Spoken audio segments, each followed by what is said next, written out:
मैले यो पहिले भनेको छु, अहिले मात्रै होइन, नेपालमा एमसीसी मात्रै आओस् होइन, तपाईँको अब यो चाहे तपाईँको इन्डिया भन्नुहोस्, चाहे चीन भन्नुहोस्, चाहे अमेरिका भन्नुहोस्, यिनको चाहिँ तपाईँको युद्ध नेपालमा त्यो तस्बिर मान्छेले त्यसपछि देख्छ। किनभने यो सामान्य कुरा छैन। यो पहिल्यै कुनै पनि देशले हाम्रो नेपालको विरुद्धमा जानी बुझेको नेपाललाई सिद्ध्याउने मिसनमा कुनै देशले काम गरेको थियो भने त्यसको काउन्टर हामी गर्ने कि नगर्ने? भोलि एमसीसी आओस्, चीन पछि नै त्यसपछि देखिन्छ। मैले बारम्बार भनिरहेको छु, यदि चीन भोलि त्यो ढङ्गले नेपाल पस्यो भने नेपालले गरेको जो अपराध हो नि होइन, उनको जो मत्यारबारी गर्छ नि, त्यसको काउन्टर गर्नुको निम्ति उनीहरू पस्छन्। सक्ने नसक्ने होइन, तपाईँ आफ्नो अस्मिताको निम्ति तपाईँ सक्नुको निम्ति मात्रै लड्नुहुन्छ। जस्तो सद्दाम हुसेन अमेरिकासँग सक्ने भएर लडेको हो र? देशभक्ति हुँदैन।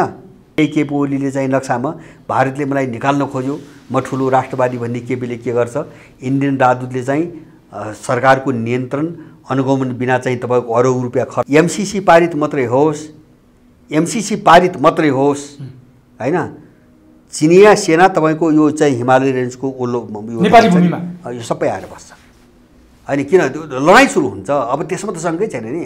ट्रम्पले अस्ति सुन्नु भएन, अब चुनाव हारे भने पनि मैले सत्ता नदिन सक्छु भनेर बोलिरहेछन्। किन बनाउँदैन? कस्तो हुनुहुन्छ तपाईँलाई कुनै पनि देशले हाम्रो नेपालको विरुद्धमा जानी बुझेको नेपाललाई सिद्ध्याउने मिसनमा कुनै देशले काम गरेको थियो भने त्यसको काउन्टर हामी गर्ने कि नगर्ने? भोलि कहिले चाहिँ नाकाबन्दीमा अडान लिने केपी ओली र कहिले नरेन्द्र मोदीको कोली। हामीले के ठान्न हुन्न भन्छ भने उही आधी अगाडिको सन्नाटा हुन्छ नि, त्यो सन्नाटालाई शान्ति भनेर ठान्न हुन्न होइन। मलाई के लाग्छ, यो चाहिँ जुन दिन भट्कन्छ नि त्यो दिन चाहिँ थ्याक्न सक्ने ताकत यिनीहरूमा रहन्न। हो त्यही हालतमा पुग्छ नेपाल। नेपालीहरूले चाहिँ ठिक ढङ्गले सोचेनन् भने प्यालेस्टाइनकै अवस्थामा नेपाल पुग्छ र आफ्नो आफ्नो अनुकूल टुक्रा चाहिँ सबैले क्याप्चर गर्छ भोलि। किन यदि चीन भोलि पस्यो भने है नक्सा पारित भयो, अब तुरुन्तै जमिन आउँछ भने होइनन्, तर प्रक्रिया नै छलफल नै सुरु भएको छैन अहिलेसम्म। त्यसकारणले गर्दाखेरि त्यो भूमि फिर्ता हुँदैन, नक्सा मात्रै हो। नक्सा किन भयो त भन्छ भने कानुनी रूपमा इन्डियालाई अप्ठ्यारो त पार्यो। अब नेपालमा एमसीसी मात्रै आओस् होइन, तपाईँको अब यो चाहे तपाईँको इन्डिया भन्नुहोस्, चाहे चीन भन्नुहोस्, चाहे अमेरिका भन्नुहोस्, यिनको चाहिँ तपाईँको युद्ध नेपालमा त्यो तस्बिर मान्छेले त्यसपछि देख्छ। किनभने यो सामान्य कुरा छैन। यो र कतिखेर ताइवानले एउटा मिसाइल चलायो भने उसलाई झ्यामझुरुम पार्ने भन्ने चाहिँ दाउ हेर्नु चीन बसेको छ। किनभने त्यो अमेरिकनको हातमा त जान दिन्न नि त। ताइवान बनाउँदैछ नि यिनीहरू। त्यो ताइवान जुन अवस्थामा फस्यो नि आज, अहिले त्यही अवस्थामा पुर्याउँदैछ नेपाललाई भने तिब्बत विभाजन गर्ने मिसनमा एमसीसी ल्याउने। मैले बारम्बार 10औं वर्षदेखि मैले भन्दै आएको कुरा के हो भन्छु भने नेपाल अहिलेको यो ध्रुवीकरणमा संसारको सबैभन्दा विस्फोटक बिन्दु हो। उनी मारिनु पर्यो होइन, उनी मारिएको होइन, कारणै त्यही हो। उनी प्रयोग नहुने भए समस्या त्यही हो नि। मदर भण्डारीको कुरो त्यही हो, वीरेन्द्रको कुरो त्यही हो, सुशीलको कुरो त्यही हो। जस्तो तपाईँको नापी विभागले भन्न पाउँछ, संसदले पारित गरेको कुरो नापी विभागको मान्छेले भन्छ भने त्यसमाथि कारबाही हुनुपर्छ पर्दैन। भन्न खोजेको यहाँको कुनै पनि घटना तपाईँको त्यो घटना स्वतन्त्र हुँदैन। सिआइएको सेना चाहिँ नेपालमा मार्च गर्ने अनि चाहिँ चिनियाहरूले हेरिराख्ने कुरा हुन्छ र कुनै पनि देशले त्यस्तो गर्छ। हाम्रो निम्ति पो त्यो पीडादायी होला, तर उसले त्यो प्रतिकारको निम्ति त कसैका सिमाना मिचेर भए पनि त अगाडि बढ्छ। चिनियाहरू काउन्टर गर्नको निम्ति नेपालभित्र पस्छन् भन्ने कुरामा मलाई पुरै विश्वास छ। अब उनीहरूले सिधै चीनलाई तिब्बतलाई टुक्र्याउनु भन्ने एमसीसी ल्याउँदैछन् होइन। यो त कसैबाट लुक्या त छैन। अब जानुहोस् तपाईँले केही 8-10 वटा गुम्बामा यहाँ तपाईँले छिर्न दिँदैन सर्वसाधारण। मैले बारम्बार एमसीसीको आपत्ति 3टा प्रावधानमा, एउटा चाहिँ संसदबाट पारित गरेर त्यसलाई संवैधानिक रूप दिन खोजियो। किन त्यसरी पारित गरिदियो भने सरकारले भोलि हस्तक्षेप गर्न पाउँदैन कुनै पनि सरकारले। यो एउटा खेल हो होइन। अब यिनी मुद्दाहरूलाई कसरी डिल गर्ने त्यो परिस्थिति हेरिकन त्यही अनुसार अगाडि बढ्ने भन्ने खेल हो। मलाई लाग्छ यो चाहिँ अमेरिकनहरूको अर्को आदेश नआउँदासम्म यो नक्साको कुरो चाहिँ तपाईँको अगाडि बढ्दैन। अहिले अमेरिकनहरूले नक्सा निकालिहाल्ने काम रोक भन्ने आदेश दिएको हो। केपी ओलीले के भने अबको लडाइँ हिमालय रेन्जमा होइन, हिमालय रेन्ज हो। हिमालय र त्यसको तल्लो बेल्ट हो। जस्तो अहिले चाहिँ यो हुम्लाको कुरा आइरहेछ नि, तर चाहिँ यिनले सोचे जस्तो सजिलो छैन। परिस्थिति उल्टो ढङ्गले विकास भइरहेछ। कारणले यिनीहरू सबै मिसनमा काम गरिरहेका छन्। जी, तपाईँलाई एभरेस्ट नेपालमा हार्दिक स्वागत छ। हजुर धन्यवाद। आज हामी मूलतः नेपाल भारतको सीमा विवादका विषयमा प्रधानमन्त्री केपी ओलीको अभिव्यक्ति, चीनसँगको सीमा विवाद, अलिकति समसामयिक राजनीति र कोभिड सम्बन्धी विषयमा केन्द्रित भएर छलफल गर्ने चाहिँ सबभन्दा पहिला तपाईँले बारम्बार प्रश्न उठाउँदै पनि आउनुभयो, प्रश्न पनि पार्दै आउनुभएको हो। जस्तो लिपुलेक, लिम्पियाधुरा र कालापानीको विषयमा तपाईँको अलिकति फरक मत थियो। हामी हौस्यौँ, खुसी भयौँ, नेपालको भूमि समेटेर नक्सा सार्वजनिक भयो भनेर संसदबाट पारित भयो भनेर खुसी भयौँ। तर प्रधानमन्त्रीको पछिल्लो अभिव्यक्ति हामीलाई निराश पार्ने अभिव्यक्ति हो अथवा त्यो साँच्चीकै उहाँले जानी जानी रोक्नु भयो अथवा त्यहाँ केही त्रुटि भएर हो? के हो यो प्रधानमन्त्रीले लिपुलेक, लिम्बियाधुरा र कालापानी समेटिएको नक्सा पुस्तकमा छापिएपछि त्यसलाई रोक्न निर्देशन दिनुभयो भन्ने कुरा छ। यसको मूल उद्देश्य र मकसद के हो? मैले यहाँबाट सुरु गरेँ। हेर्नुहोस्, अब यो मैले पहिलेदेखि एउटा चिज के भन्दै आएको छु र म के चिजमा प्रश्न छु भन्छ भने यो नेपालको जो सत्ता राजनीति जुन एउटा बाहिरका शक्तिहरूको मिसनमा अगाडि बढेको छ, अब सामान्यतया 47 सालपछि विभिन्न चाहिँ घटनाहरूको रूपमा र विशेष गरिकन 63 सालपछि अब यो सत्ताभित्र हुने कुनै पनि गतिविधिहरूलाई हामीले हाम्रो भू राजनीतिको दायराभन्दा अलग्याएर हेर्न सकिँदैन, हामीले त्यसरी बुझ्दैनौँ होइन। यो मैले बारम्बार भन्दै आएको छु। मैले भन्न खोजेको यहाँको कुनै पनि घटना तपाईँको त्यो घटना स्वतन्त्र हुँदैन होइन। जस्तो आफ्नै जगबाट उत्पत्ति भएको हुन्छ नि, त्यस्तो घटना हुँदैन। प्रत्येक घटना चाहिँ बाहिरको शक्तिहरूको मिसनसँग जोडिएको हुन्छ, उनको रणनीतिसँग जोडिएको हुन्छ। अब यो लिम्पियाधुराको नक्साको कुरा पनि धेरै स्वागत भयो। अब सामान्यतः नक्सा पारित भइसकेपछि त्यसलाई समर्थन त मैले पनि गरेँ, नगर्ने कुरा भएन, त्यो नेपालकै भूमि थियो।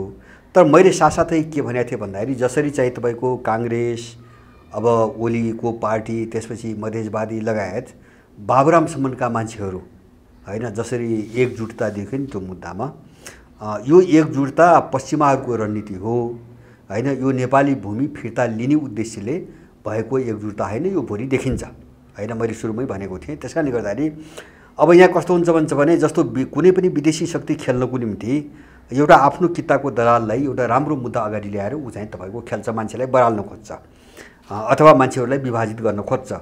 र मैले त्यो बेला के भनेको थिएँ भन्छ भने जसरी काश्मीरको मुद्दालाई पश्चिमाहरूले प्रयोग गरे होइन, अब यो नक्साको मुद्दा त्यही दिशातिर गयो, उनीहरूले लगे भनेर मैले भनेको थिएँ। जस्तो काश्मीरको मुद्दा भने के भन्छ भने अब 1902 विशुद्धपछि इन्डिया उनको अनुकूल थिएन, अमेरिकन युरोपको अनुकूल थिएन।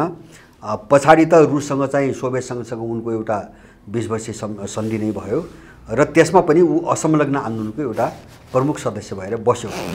अब त्यो बेला इन्डियालाई चाहिँ आतंकित बनाउने, सताउने र चाहिँ आफ्नो चाहिँ काममा लगाउनुको निम्ति उनले के गरे भन्छ भने 1948 मा काश्मीरको मुद्दा राष्ट्रसङ्घमा लगेर राष्ट्रसङ्घबाट एउटा निर्णय गराए। निर्णय के गराए भन्छ भने काश्मीर चाहिँ इन्डियाको रहने, पाकिस्तानको रहने वा स्वतन्त्र देश बन्ने भन्ने कुरा त्यहाँका मान्छेहरूको जनमत सङ्ग्रहबाट टुङ्ग्याउने भनेर चाहिँ तपाईँको निर्णय गराए।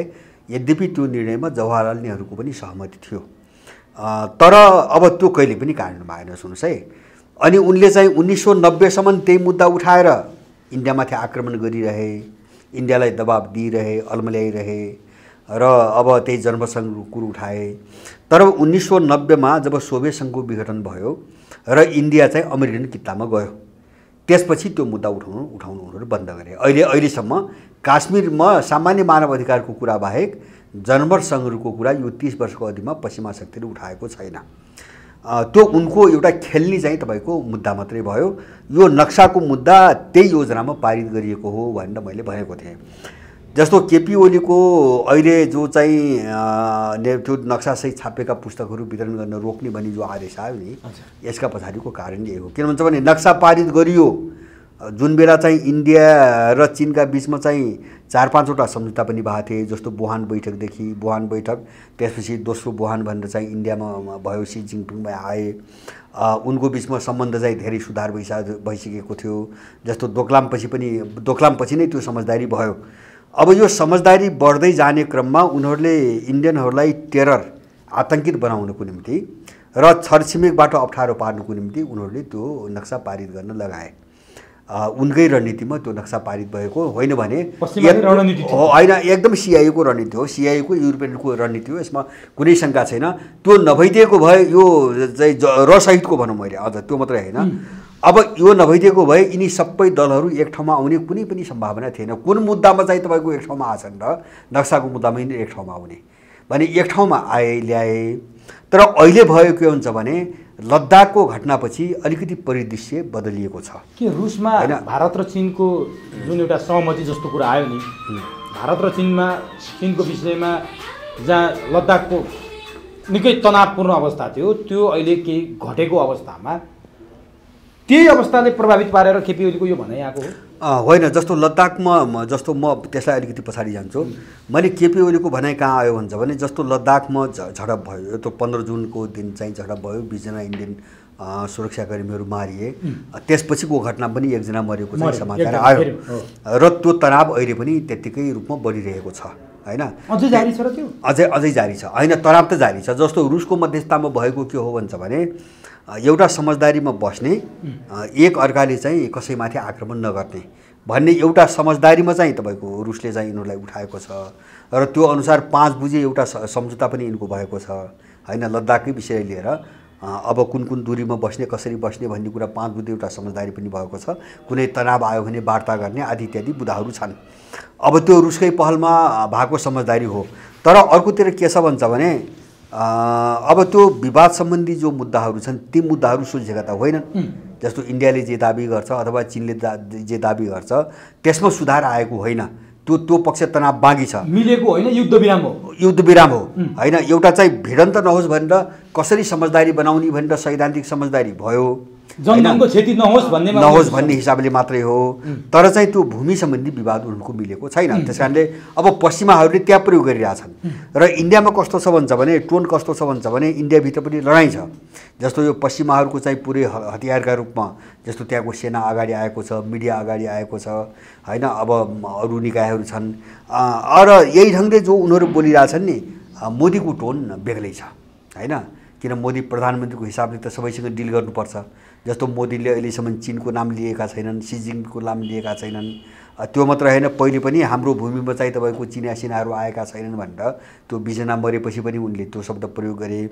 अब एउटा त द्वन्द्व इन्डियाभित्र आफै छ। अब त्यो लद्दाखको घटनालाई कसरी हेर्ने, किनभने कसरी हेर्ने भनेको अन्तर्राष्ट्रिय यो जो लडाइँ र किताबन्दी छ नि, चीन भर्सेस अमेरिका अथवा चाहिँ अब उनको वरिपरिका सबै पावरहरू, अब यो ध्रुवीकरणमा चाहिँ इन्डिया कहाँ उभिने र कहाँ उभ्याउने भन्ने त्यो लडाइँ त इन्डियाभित्र पनि छ हैन।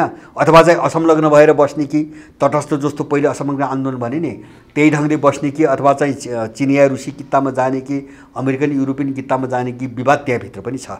त्यसैले त्यो विवादको एउटा चाहिँ तपाईँको प्रतिछाया अथवा रिफ्लेक्सनको रूपमा त्यहाँ टोन फरक आएको देखिन्छ, आइ पनि रहेछ अहिले। विश्लेषकदेखि राजनीतिक दल अथवा चाहिँ विभिन्न संस्थाहरूका टोनहरू विभाजित छन्। तर चाहिँ अर्को चिज के हो भन्छ भने विवाद जे कारणले भएको हो त्यसमा समझदारी भएको त छैन। त्यस कारणले अब विवाद कहाँ हो त म तपाईँलाई भन्छ भने अमेरिकनहरूले कहाँ उस्काइरहेछन् इन्डियालाई भन्छ भने जो चाहिँ त्यो पेङ्गोङ जो ताल भन्ने छ जहाँ चाहिँ मुठभेड भयो त्यहाँदेखि 100 किलोमिटर अगाडि बढ्नुभयो, उत्तरतिर बढ्नुभयो भने सिन्जियान, चीनको सिन्जियान र तिब्बतलाई जोड्ने एउटा राजमार्गको पोइन्ट भेटिन्छ। त्यो चिनिया नेसनल हाइवे भनेर लासादेखि चाहिँ तपाईँको कासगरसम्म, सिन्जियानको कासगरसम्म चीनले एउटा राजमार्ग बनाएको छ। त्यो राजमार्गको एउटा पोइन्ट माने दुईवटा त्यहाँका राज्य प्रदेश जो छन् नि तिब्बत र सिन्जियान, तिनलाई जोड्ने पोइन्टसम्म पुग्नुको निम्ति त्यो भिडन्त भएको ठाउँदेखि मात्रै 100 किलोमिटर। त्यसकारणले इन्डियाले त्यहाँबाट अगाडि पुल र बाटो बनाउन थालेपछि चिनियासँग विवाद आएको हो। विवादको जड कारण त्यो हो। किन भन्छ भने उता इन्डिया छैन, खासै छैन भूभाग, जस्तो सहर पनि छैन, बस्ती पनि छैन। अब इन्डियाले त्यो चाहिँ तालमाथि पुल बनाएर होइन त्योभन्दा अगाडि आफ्नो भूमिमा अगाडि चाहिँ बाटो बनाउने किन खोज्यो त भन्छ भने अब चिनियाहरूको बुझाइ के छ भन्छ भने उनीहरूले सिन्जियान र तिब्बतलाई जोड्ने जो पोइन्ट छ नि ठ्याक्कै त्यहाँ एट्याक गर्ने त्यहाँसम्म पुग्नुको निम्ति एउटा बाटो बनाउने चाहिँ काम गरिरहेछन् हैन। उनीहरूले त्यही व्याख्या गरे त्यो बाटो इन्डियाको निम्ति किन आवश्यक पर्यो हैन। अब त्यो पश्चिमाहरूको अमेरिकनको रणनीति हो। किन भन्छ भने अमेरिकन इन्डिया आफैले आफ्नो लागि बनाएको बाटो होइन, उतातिर त इन्डियै छैन, के को निम्ति बनाउने मैले भने नि। जस्तो त्यो तालदेखि 100 मिटर अगाडि बढेपछि चाहिँ तपाईँको त्यो दुईटा प्रदेशलाई जोड्ने राजमार्ग पुगिन्छ हैन। चिनिया चाहिँ राजमार्ग पुगिन्छ। अब इन्डियाको केही भूभाग छ जस्तो 100 किलोमिटर अगाडिसम्म त इन्डिया छ नि, तर 100 मिटर अगाडि त पुरै हिमाली भूमि छ, निर्जर भूमि छ भनेपछि त्यो उपयोग छैन हैन। मानव बस्ती पातलो छ भनेपछि इन्डियालाई उतातिर बाटो किन चाहियो भनेपछि त्यो चाहिँ जो हाइवे छ नि त्यो हाइवे चाहिँ माथि नियन्त्रण गर्ने हिसाबले चाहिँ इन्डियनले बाटो बनाउन थाल्यो। अनि त्यो हाइवेमा चाहिँ नियन्त्रण कसैको भयो भने त्यसले के गर्छ भन्छ भने सिन्जियान र तिब्बतलाई टुक्र्याउँछ, दुई खण्डमा दुईतिर विभाजित गर्छ। त्यसले गर्दाखेरि उसको चाहिँ पाकिस्तानसँग जो चाहिँ त्यो चाहिँ के अरे चाहिँ काशीगढबाट चाहिँ त्यो ग्वादरसम्म पुग्ने जो आर्थिक करिडोर जो बाटो बनाइरहेको छ नि त्यो चाहिँ उनको कन्ट्रोलमा जान्छ अथवा चिनिया कन्ट्रोलबाट बाहिर निस्कन्छ। अब चिनियाहरू बढी उत्तेजित भएको यहाँ हो हैन। अब त्यो माने त्यो चिजमा चाहिँ तपाईँको छलफल भएर टुङ्गो लागेको छैन। त्यसकारणले अब चीनसँग लडाउने मुद्दा त बाँकी छ, जीवित छ। त्यसकारण अब नेपालको नक्सासँग त्यो मुद्दा कहाँ जोड्यो त भन्छ भने अहिले अमेरिकनहरूले नक्सा निकालिहाल्ने काम रोक भन्ने आदेश दिएको हो। अमेरिकाको आदेशमा प्रधानमन्त्री केपी ओलीको त्यो भर्सन आएको हो। चीनसँग चाहिँ लडाइँ हुने सम्भावना अझै बाँकी छ इन्डियाको हैन। जस्तो तनाव त छ नि त, जस्तो सेना थुपार्ने, हतियार थुपाउने, बम्बर थुपार्ने हैन, मिसाइलहरू लैजाने त्यो काम त दुवैतिर चलिरहेछ हैन। अब चाहिँ कुनै कारणले चाहिँ युद्ध हुन सक्ने पनि सम्भावना त मरेको त छैन। त्यो सम्भावनालाई ध्यान दिइकन यो नक्सा रोक अहिले हैन, बाहिर चाहिँ सार्वजनिक नगर भनेर अमेरिकनले दिएको आदेशअनुसार यो रोकिएको हो। मैले भने नि अब यो कहाँ जोडिन्छ, मैले सुरुमा भने नक्सा पनि त्यो इन्डियालाई च्याप्नको निम्ति उनकै रणनीतिमा पारित गरिएको हो, भूमि फिर्ता गर्नुको निम्ति होइन। किन भन्छ भने भूमि फिर्ता गर्नुको निम्ति किन होइन भन्छ भने भूमि फिर्ता गर्ने त अहिलेसम्म पहल नै भएको छैन हैन। जस्तो बाढ्दै अगाडि बढेन, कर्मचारी तहको वार्ता अगाडि बढेन भनेपछि अब प्रक्रिया त अगाडि बढ्ने कुरै भएन। त्यसकारणले गर्दाखेरि त्यो भूमि फिर्ता हुँदैन, नक्सा मात्रै हो। नक्सा किन भयो त भन्छ भने कानुनी रूपमा इन्डियालाई अप्ठ्यारो त पार्यो अब हैन। जस्तो काश्मीर जस्तै भयो नि त। जस्तो अब काश्मीर चाहिँ कुनै पनि बेला अब इन्डियाको सहमतिमा चाहिँ राष्ट्रसङ्घमा पारित भइसक्यो, त्यो त कुनै पनि बेला भड्किन सक्ने आधार त तयार भइसक्यो हैन। त्यो त काश्मीरीले मान्दैन, पाकिस्तानी पनि मान्दैन। अन्तर्राष्ट्रिय समुदायले पनि भोलि इन्डिया कमजोर हुने बित्तिकै वा उसको विरुद्धमा आवाज बलियो हुने बित्तिकै जनमतसँग गरा भनेर त मुद्दा त फेरि उठ्छ नि। किन्तु त कानुनी चाहिँ मुद्दा भइसक्यो। यसलाई कानुनी मुद्दा चाहिँ बनाए तर यो टुङ्गोमा जाँदैन। मैले पहिले भनेको त्यही हो। र केपीले जो पुस्तक रोके त्यसले के बनाउँछ भन्छ भने मैले जे भनेको थिएँ नि त्यो रणनीति यथार्थ त्यही हो, त्यो कुरा सत्य थियो। र त्यसकारण अहिले चाहिँ अब चीन र अमेरिका के अरे चाहिँ चीन र इन्डियाका बीचको जो सम्बन्ध छ नि तनावको, यसको एउटा स्पष्ट चित्र बाहिर नदेखिँदा छ भने यो नक्साको काम अब अगाडि बढ्दैन। स्टप भएको अवस्था हो, स्टप भएको अवस्था हो। रोके जस्तो उनीहरू मिलिहाल्यो भने केपीले निकाल्न सक्छन् पुस्तक, बुझ्नुभयो कि नै, निकाल्न सक्छन्, त्यो सम्भावना छ। त्यही भएर त्यो उनको चाहिँ रिजर्भेसनको भाषा कस्तो देखिन्छ भन्छ भने यहाँ यस्तो गल्ती भएको उस्तो गल्ती भएको हास्यास्पद कुरा होइन। यत्रो नापी विभागले नै कुनै प्रमाणहरू जुटाउन नसकेको अवस्थामा यो सार्वजनिक गर्ने अवस्था छैन, अझै यो प्रमाणित भएको छैन भन्ने तरिकाले आइरहेछ। अनि संसदबाट पारित हुने नापी विभागले चाहिँ त्यहाँ प्रमाण जुटाउन होइन, उनीहरू सबै ठाउँ खेलिरहेछन्। जस्तो नापीलाई एउटा भन्न लगाइरहेछन्, संसदभित्र अर्काले चाहिँ पारित गरेर भन्छ होइन। जस्तो यहाँ एउटाले प्रमाण छैन भन्छ, अर्काले प्रमाण सबुत छ भन्छ। अब यो चलिरहन्छ। किन भन्छ भने यस्तो चाहिँ मान्छेलाई भ्रमित पार्नु पऱ्यो नि त। जस्तो तपाईँ हाम्रो दिमाग त कन्फ्युज बनाइदिनु पऱ्यो होइन। अब नक्सा पारित भइसकेको छ, नापी विभागले अझ यो टुङ्ग्या छैन भनेपछि त मान्छेमा सन्देह हुने भयो नि। सन्देह भएपछि त्यसमा खेलिराख्ने मौका हुने भयो हैन। त्यो धमिलोमा खेलिराख्ने मौका हुने भयो।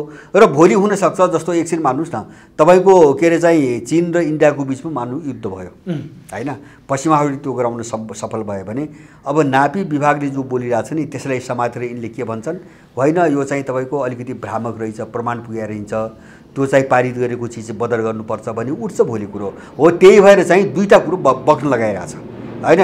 एक थरी दलाल एजेन्टहरूबाट चाहिँ नक्सा पारित गरायो, अर्को एजेन्टहरू प्रयोग गरेर यो टुङ्गो प्रमाण जुटिया छैन, टुङ्गिसकेका छैन भन्छ भने किन खेल्नको निम्ति त दुई थरी कुराहरू लगाउनु पऱ्यो नि।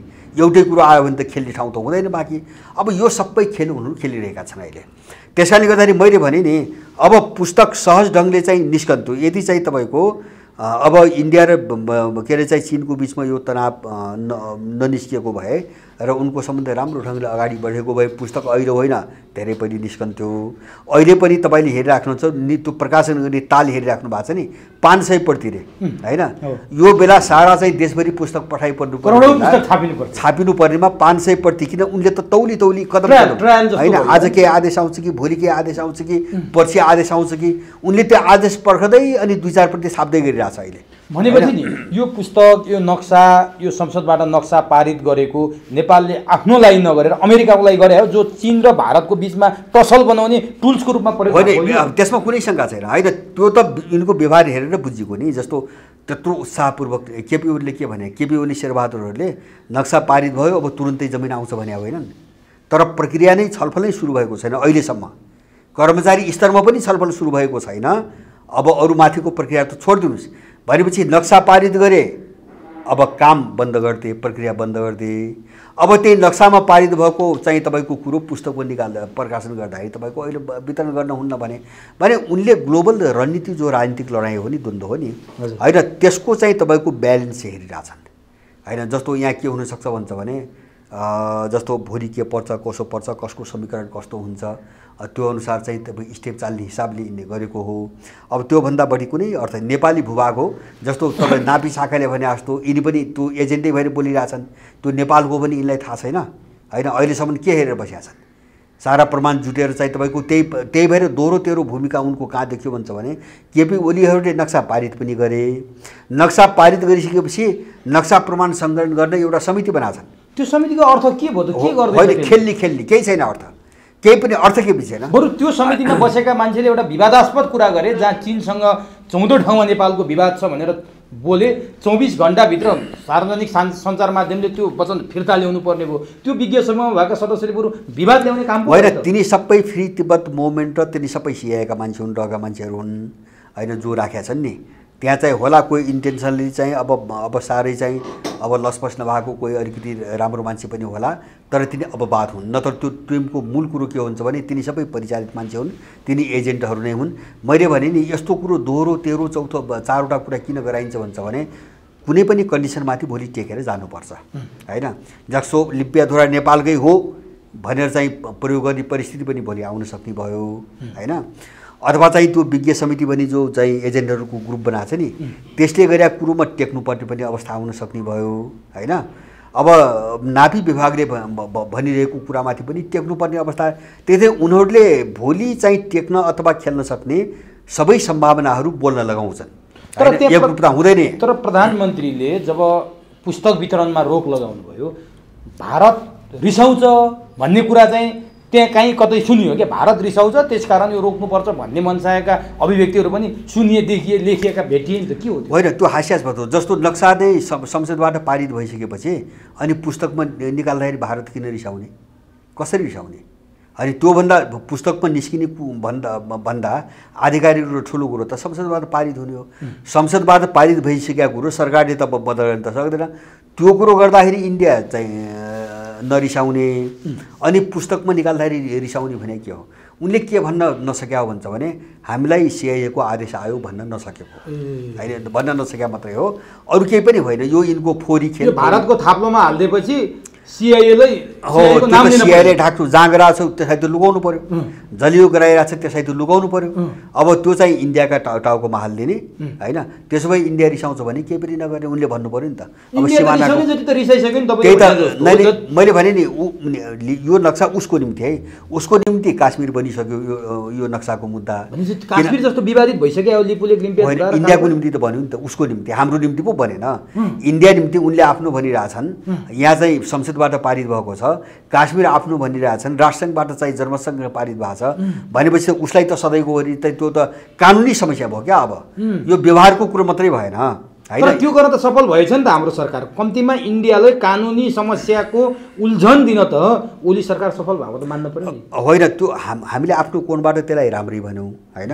अब ओली सरकार सफल हो कि होइन भन्ने कुरो उनीहरूले कसको निम्ति गरे भन्ने कुराले हेर्ने हो। मैले भने नि उनीहरूले अमेरिकनहरूको निम्ति गरे, उनले पश्चिमाहरूको निम्ति गरे, नेपालको निम्ति गरेनन् भन्ने कुरा हेर्दा नेपालको जस्तो देखियो है, नेपालको जस्तो देखियो। तर त्यो नेपालको निम्ति होइन भन्ने कुरो त पुस्तकमाथि रोकले देखायो। अथवा चाहिँ तपाईँको तिनले बनाएका विज्ञ समिति, तिनका चाहिँ नापी विभागका जो विरोधाभासपूर्ण कुराहरू छन्, यो कुराले के देखाउँछ भन्छ भने उनले नेपालको भन्ने हिसाबले कुरो उठाइरहेको छैनन् भन्ने कुरो त देखिन्छ। त्यसैले गर्दाखेरि यो एउटा खेल हो होइन। अब यिनी मुद्दाहरूलाई कसरी डिल गर्ने त्यो परिस्थिति हेरिकन त्यही अनुसार अगाडि बढ्ने भन्ने खेल हो। मलाई लाग्छ यो चाहिँ अमेरिकनहरूको अर्को आदेश नआउँदासम्म यो नक्साको कुरो चाहिँ तपाईँको अगाडि बढ्दैन। अब त्यसो हो भने तपाईँले भनेको कुराले जनतालाई अलिकति सोध्नुपर्ने बाध्य हुन त। तपाईँले बारम्बार भन्दै आउनु भएको छ यो नेपालको लागि, नेपालीको लागि हुँदै होइन, अमेरिकाको लागि हो भन्नुभएको छ। त्यहाँनिर एउटा त्रिदेशीय बिन्दु पनि भनिन्छ नि लिपुलेखलाई। त्यो लिपुलेख त्रिदेशीय बिन्दु पनि छ भन्नुको मतलब चीन, भारत र नेपालको विषय त्यहाँ जोडिएको छ। यो विषयमा त्यति टाढा कोसौँ टाढा भएको अमेरिकालाई यति चासो छ, त्यो चीनले किन कुनै कुरा पनि सार्वजनिक गर्दैन? लिपुलेख को विषयमा अथवा नेपाल र भारतको विषय जुन विवाद छ नि त्यो चीन नबोल्नुको अर्थ के छ? होइन, उनीहरू नबोल्नुका पछाडि एउटा कारण छ। जस्तो उनीहरूको निम्ति इन्डिया समस्या होइन सुन्नु चाहिँ, जस्तो युद्धको कोणबाट, जस्तो आर्थिक कोणबाट अथवा चाहिँ विश्वमा चाहिँ तपाईँको हुने प्रभावको कोणबाट इन्डिया चिनियाहरूको निम्ति समस्या होइन। अहिले यो लडाइँमा उनको निम्ति मुख्य समस्या पश्चिमा शक्तिहरू हुन्, चाहिँ त्यसमा पनि विशेष गरिकन अमेरिकनहरू हुन्, किन उनीहरू चीनभन्दा बलिया छन् अहिले।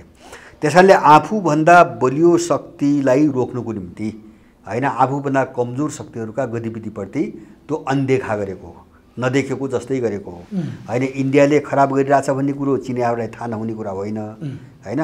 तर उनीहरू कहाँ फस्न नचाहेको हो भन्छ भने ग्लोबल लडाइँमा र यो ध्रुवीकरणमा अमेरिकन के अरे इन्डियनहरूलाई चिढाएर अथवा उनलाई दुश्मन बनाएर अमेरिकन चाहिँ तपाईँको क्याम्पमा हाल्न उनले नचाहेको होइन।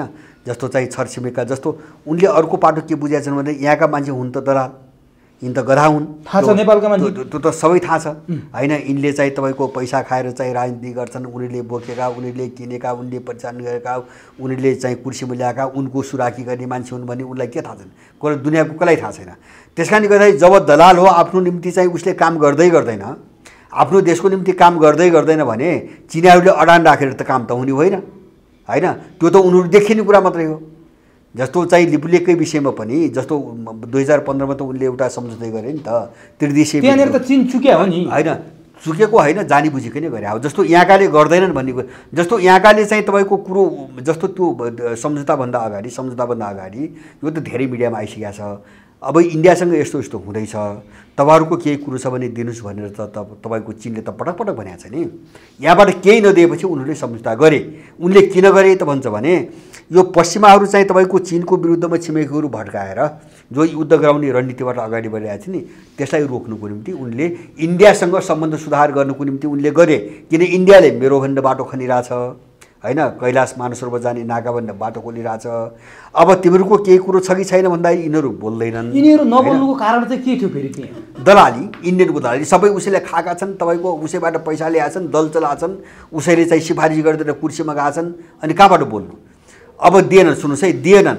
बोलेको अबातमा अलिकति चाहिँ यिनको सुशील कोइराला बोलेको थिए, सुशील कोइरालाको ज्यान गयो पनि मैले सुशीलको त्यही एउटा सुशील बाहेक अबबादमा है, किन सुशील कोइरालाको जस्तो काङ्ग्रेसभित्र वा यिनी चाहिँ एमाले माओवादीभित्र राप्रपा मधेसवादीभित्र जो गन्धापन छ नि, घिनलाग्दो वातावरण, अब त्यो स्तरमा चाहिँ तपाईँको को मान्छे होइन सुशील कोइराला हो, एक्ज्याक्टली भन्नुभयो। त्यही कारणले उनी मारिनु पर्यो होइन। उनी मारिएको होइन, कारणै त्यही हो, उनी प्रयोग नहुने भए समस्या त्यही हो नि। मदर भण्डारीको कुरो त्यही हो, वीरेन्द्रको कुरो त्यही हो, सुशीलको कुरो त्यही हो होइन। जस्तो अब प्रयोग गर्न अप्ठ्यारो पर्ने मान्छे साइड लगाएर त आफ्नो गुन्डा ल्याउनु पऱ्यो नि त उनीहरूलाई होइन, पार्टीमा त आफ्नो गुन्डा ल्याउनु पऱ्यो। जस्तो अब काङ्ग्रेसलाई ठ्याक्कै मुभ गर्नुको निम्ति को मान्छे अनुकूल छ? सुशील हुन्न भने सुशीलले अपवादको रूपमा उठाएको हो, हाम्रो त्यसमा सहमति छैन भने केही उठाउँदा उनले ज्यान गुमाउनु पर्यो। र त्यसपछि चिनियाहरूले तपाईँहरूको जे कुरा छ त्यो ल्याउनुहोस्, हामी छलफल गर्न तयार छौँ भनेर पटक पटक भनिरहेछन्, हामीले पनि भन्यौँ। अब त्यहाँ चाहिँ तपाईँको नक्सा पारित गरिसकेपछि सबभन्दा पहिले चीनसँग सबै प्रमाण लगेर तिमीहरू त्यो सम्झौताबाट पछाडि हट्देऊ भनेर चाहिँ चिनियाहरूलाई हटाऊ, उनीहरू वार्ता गर्न खोजिरहेछन् भनेर चाहिँ यत्रो आवाज उठ्या छ।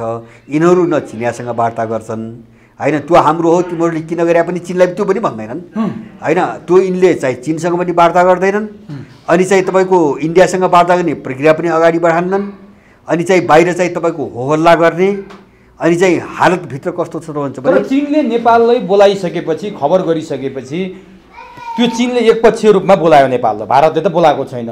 तर दुईटा देशले नेपालको भूमि प्रयोग गरेर कुनै सन्धि सम्झौता गर्दैछन् भने तेस्रो पक्षलाई दुवै देशले बोलाउनु पर्ने होइन र? बोलाउनु पर्ने हो, बोलाउनु हो। त्यहाँ त नेपाललाई अलिकति होइन, एक्ज्याक्टली जस्तो आइसोलेट गरे जस्तो देखियो कि आइसोलेटै गरे हो। मैले भने नि आइसोलेट गर्नुका पछाडिको कारण बुझौँ क्या हामी। मैले भने नि इन्डिया भयो होइन, सधैँभरिको अतिक्रमणकारी होइन, देशका 80भन्दा बढी ठाउँमा त्यस्तै गरेको छ, एक ठाउँमा मात्रै होइन।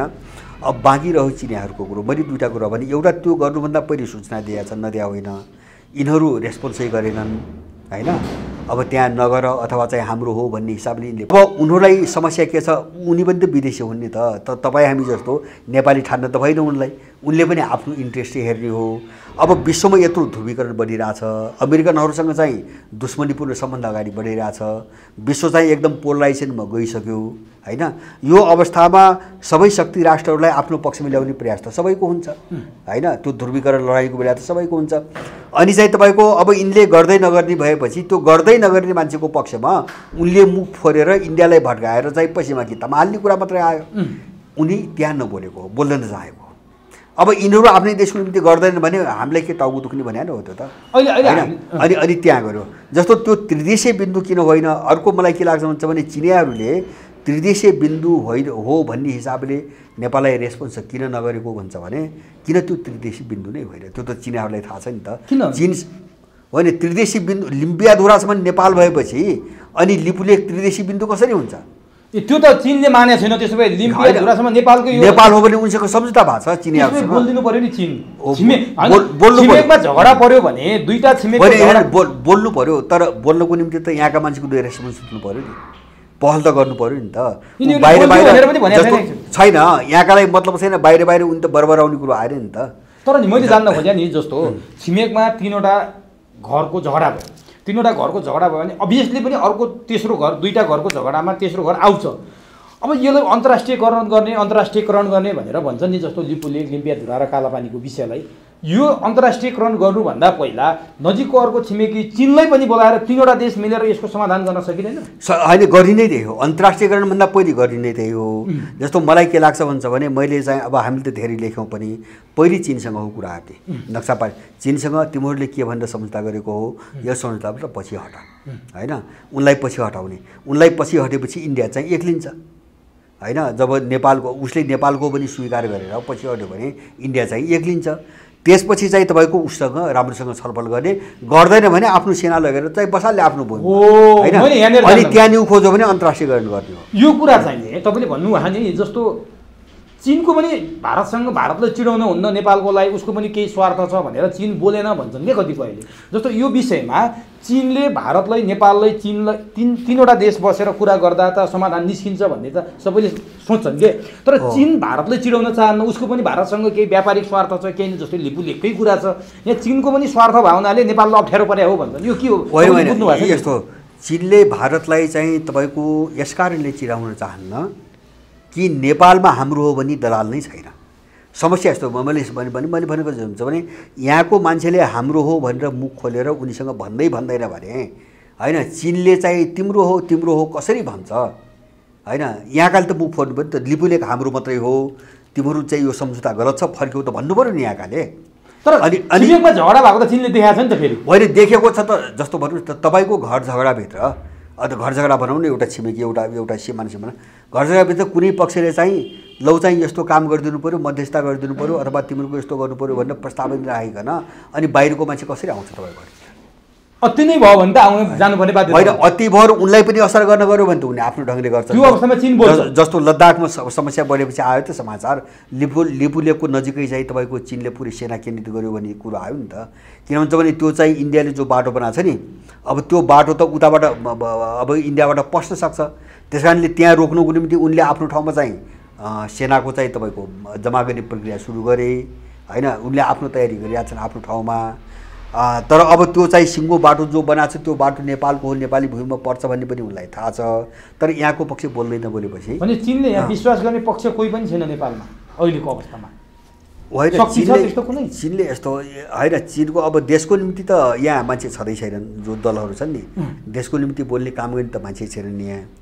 अब यस्तो अवस्थामा माने चीनले कसलाई विश्वास होइन। होइन जस्तो उनले त नाङ्गु देखाएको छ नि त बाबा, कसले परिचालन गरेका छ, कसका मान्छे हुन्, कसले खेलाएको छ, कस्ता मुद्दामा खेलाएको छ, यो त सबै देखाएको छ नि। यो मात्रै होइन, अब ऊ आफ्नै विरुद्धमा होइन, नेपाल मात्रै होइन यिनको देश विरुद्ध मात्रै होइन कि आफ्नै विरुद्धमा यिनीहरू कसरी आइरहेछन् त्यो त उनी सबै थाहा पाएका छन् नि। त्यस कारणले गर्दाखेरि उनीहरू चाहिँ मैले भने नि जब आफ्नै विरुद्ध लागिरहेछन् यहाँका मान्छेहरू होइन, आफ्नै देशको विरुद्धमा लागिरहेछन् अनि ती मान्छेहरू सत्तामा छन् र उनलाई कुनै पनि रेस्पोन्स गर्ने कुरा उनलाई मतलब छैन भनेपछि अनि यो नेपालको तेरो होइन भनेर चीन चाहिँ इन्डियासँग झगडा आधार त केही पनि छैन। तर यो लिपुलेखकै कुरा गर्दा सन् 1954मै चीन र भारतको बिचमा एउटा सम्झौता भएको छ नि त लिपु लेकको विषयमा व्यापारिक प्रयोजनको लागि प्रयोग गर्ने भनेर त्यहाँ पनि नेपाललाई आइसोलेटै गरेर देखिन्छ। यो चाहिँ के थियो फेरि? होइन 54 यस्तो हो। 54मा कस्तो थियो भन्छ भने 54मा चीन र नेपालको बिचमा सीमा सम्झौता भएको छैन। हजुर होइन त्यो भएको हो 18 सालमा ड्राफ्ट भयो, के अरे 16 सालमा ड्राफ्ट भयो, 18 सालमा महेन्द्रको पालामा सम्झौता भएको छ। होइन अब इन्डियाले हिजो अब चाहिँ 1954 भनेपछि त 8-9 साल हो। होइन अब 8-9 सालमा कस्तो थियो भन्छ भने इन्डियाले यहाँ कुर्सीमा बसाइदिएका मान्छेहरू, माथिका कोइरालाको तपाईँको सरकार। होइन त्यही बेला चाहिँ तपाईँको इन्डियन सैनिक मिसन आयो। त्यो बेला त झन्डै चाहिँ तपाईँको महेन्द्रको शासन नआउँदा पनि र अलिकति चाहिँ बीपीको चाहिँ तपाईँको सरकार बन्नुभन्दा अगाडि त नेपाल त सबै इन्डियै थियो नि। तपाईँको कानुन अस्थिरको अवस्था, अब टोटल इन्डियन।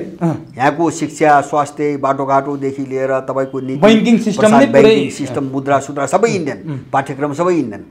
अब त्यस्तो अवस्थामा चाहिँ यहाँको को मान्छे बोल्ने, फेरि जो मान्छे सरकारमा राणाहरूको सरकारमा चाहिँ उसैले यहाँ ल्याएर मिसाइदिएको छ।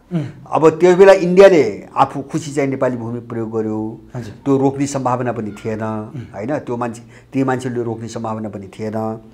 अब त्यसपछि चाहिँ त्यो बेला चाहिँ उसले त अब सिङ्गो नेपालै आफ्नो भन्थे। अब के अरे लिपु लेकमा बाटो बनाउनु त सामान्य कुरा भयो। अब चीन किन बोल्ने ठाउँ थिएन भन्छ भने उनीसँग सम्झौतै भएको थिएन। होइन उनीसँग सम्झौता भएको थिएन। उनीसँग सम्झौता भयो 18 सालमा। 18 साल उनीसँग सम्झौता भइसकेपछि पनि इन्डियाले त त्यो भूमि हाम्रो हो भनेर दाबी गरे त 54 सालमा हो। होइन हामी त्योभन्दा अगाडि किन जाने? 54 सालभन्दा अगाडि इन्डियनहरूले अब त्यो भूमि हाम्रो हो त भनेको थिएन। होइन इन्डियाले त नेपालकै मानेको थियो नि। यो त यहाँकाले गर्दै नगरेपछि अब सारा त्यत्रो जमिन प्रयोग गरिरहेछ, कब्जा गरिरहेछ, अनौपचारिक हिसाबमा चर्चिरहेछ। अनि त्यहीबाट पैसा ल्याउने, तिनबाट खाने, तिनकै पैसाले पार्टी चलाउने, अनि आफ्ना छोराछोरीलाई त्यही लगेर पढाउने। होइन त्यहीबाट अब यस्ता अपराध गर्न थालेपछि यस्ता चुत्था मान्छेहरूलाई कसले पत्याउने? राजनीतिक मान्छेको रूपमा कसले पत्याउने भनौँ न। भनेपछि उनीहरूले दिमागमा के भन्छ भने यिनी हाम्रा चाहिँ तपाईँको के अरे चौकीदारहरू हुन्। होइन रेखदेखको निम्ति, हाम्रो कामको निम्ति राखेका चौकीदार हुन्। अब चौकीदारसँग कसले सोध्छ भने मालिकले सोध्छ। चौकीदारसँग मालिकले सोध्ने कुरो त आन्न नि। उनले आफू खुसी गरे, होइन मनपरी गरे त अलिकति चर्कियो। त्यो पनि चाहिँ धेरै पछि चाहिँ जस्तो यो एमाले विभाजनको बेला मात्रै तपाईँको कालापानीको मुद्दा, होइन नत्र भने कालापानीको मुद्दा तपाईँको चर्कियो। त्यो कालापानीको मुद्दा पनि इन्डियनहरू चाहिँ 54 सालमा आएर कुन बेला चाहिँ त्यो क्षेत्रलाई आफ्नो भने भन्छ भने जब महाकाली नदीको मुहान नखोलिकन त्यही उनले बनाएको काली जो नक्कली छ नि लिपु लेकबाट आउने, त्यही काली नदीलाई महाकाली नदीको मुहान हो भन्ने आशयमा महाकाली सन्धि गरेपछि इन्डियनहरू बोल्ने ठाउँ पाए। किन सम्झौता त भयो नि, सन्धि त भयो नि, कानुनी मान्यता त पायो त्यसले। होइन यद्यपि त्यो चाहिँ त्यति बेलै गुमाइसक्यो हाम्रो सिमाना। होइन सीमा सन्धि जस्तो त्यो प्रमाणित त होइन। होइन त्यो त नदी सम्बन्धी दुईटा सरकारको मात्रै हो। किन त्योभन्दा अगाडि त इन्डियासँग त हाम्रो सीमा सम्झौता छ नि त। तर नदीको मुहान नै हामीले हाम्रो जहाँ हुनुपर्ने सिमानालाई नमानेर अर्को नक्कली सिमानालाई नदीको मुहान मानिसकेपछि त हामी त त्योदेखि यतै भयो नि नक्कली काली नदी भन्दा। त्यसपछि होइन अब त्यसपछि उनीहरूले त्यो हाम्रो भूभाग हो भने 54 सालमा इन्डियन राजदूत बोलेको छ पहिलोपटक।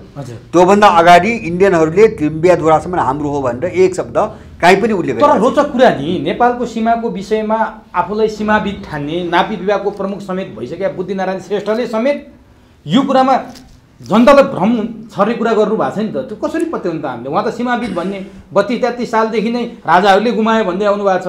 त्यति बेला गुमाएको कुरा गर्नुहुन्छ। तपाईँले भनेअनुसार भारतले 54-55 सालमा आएर बोलेको छ। उहाँले पछि आएर फेरि हो मैले त पछि आएर थाहा पाएँ भन्नुहुन्छ। उहाँले नै अब मान्छेले कसले कहाँ कसलाई प्रयोग गर्छ त्यो छुट्टै कुरा हो। यो त इन्डियाले अतिक्रमण धेरै ठाउँमा गरेको छ, एक ठाउँमा मात्रै होइन। होइन त्यसलाई चाहिँ हल्लाले गुमाएको फल्लाले गुमाएको भन्न मिल्दैन। होइन जस्तो कहीँ पहुँच थियो कहीँ थिएन, कतै गर्न सके होलान्, कहिले गर्न सकेनन् होला। इन्डियाले चाहिँ जस्तो लिम्पियाधुरा पनि चर्चिरहेको थियो, कालापानी पनि चर्चिरहेको थियो। त्यो मात्रै होइन, यी सुस्ताकै समस्या छ।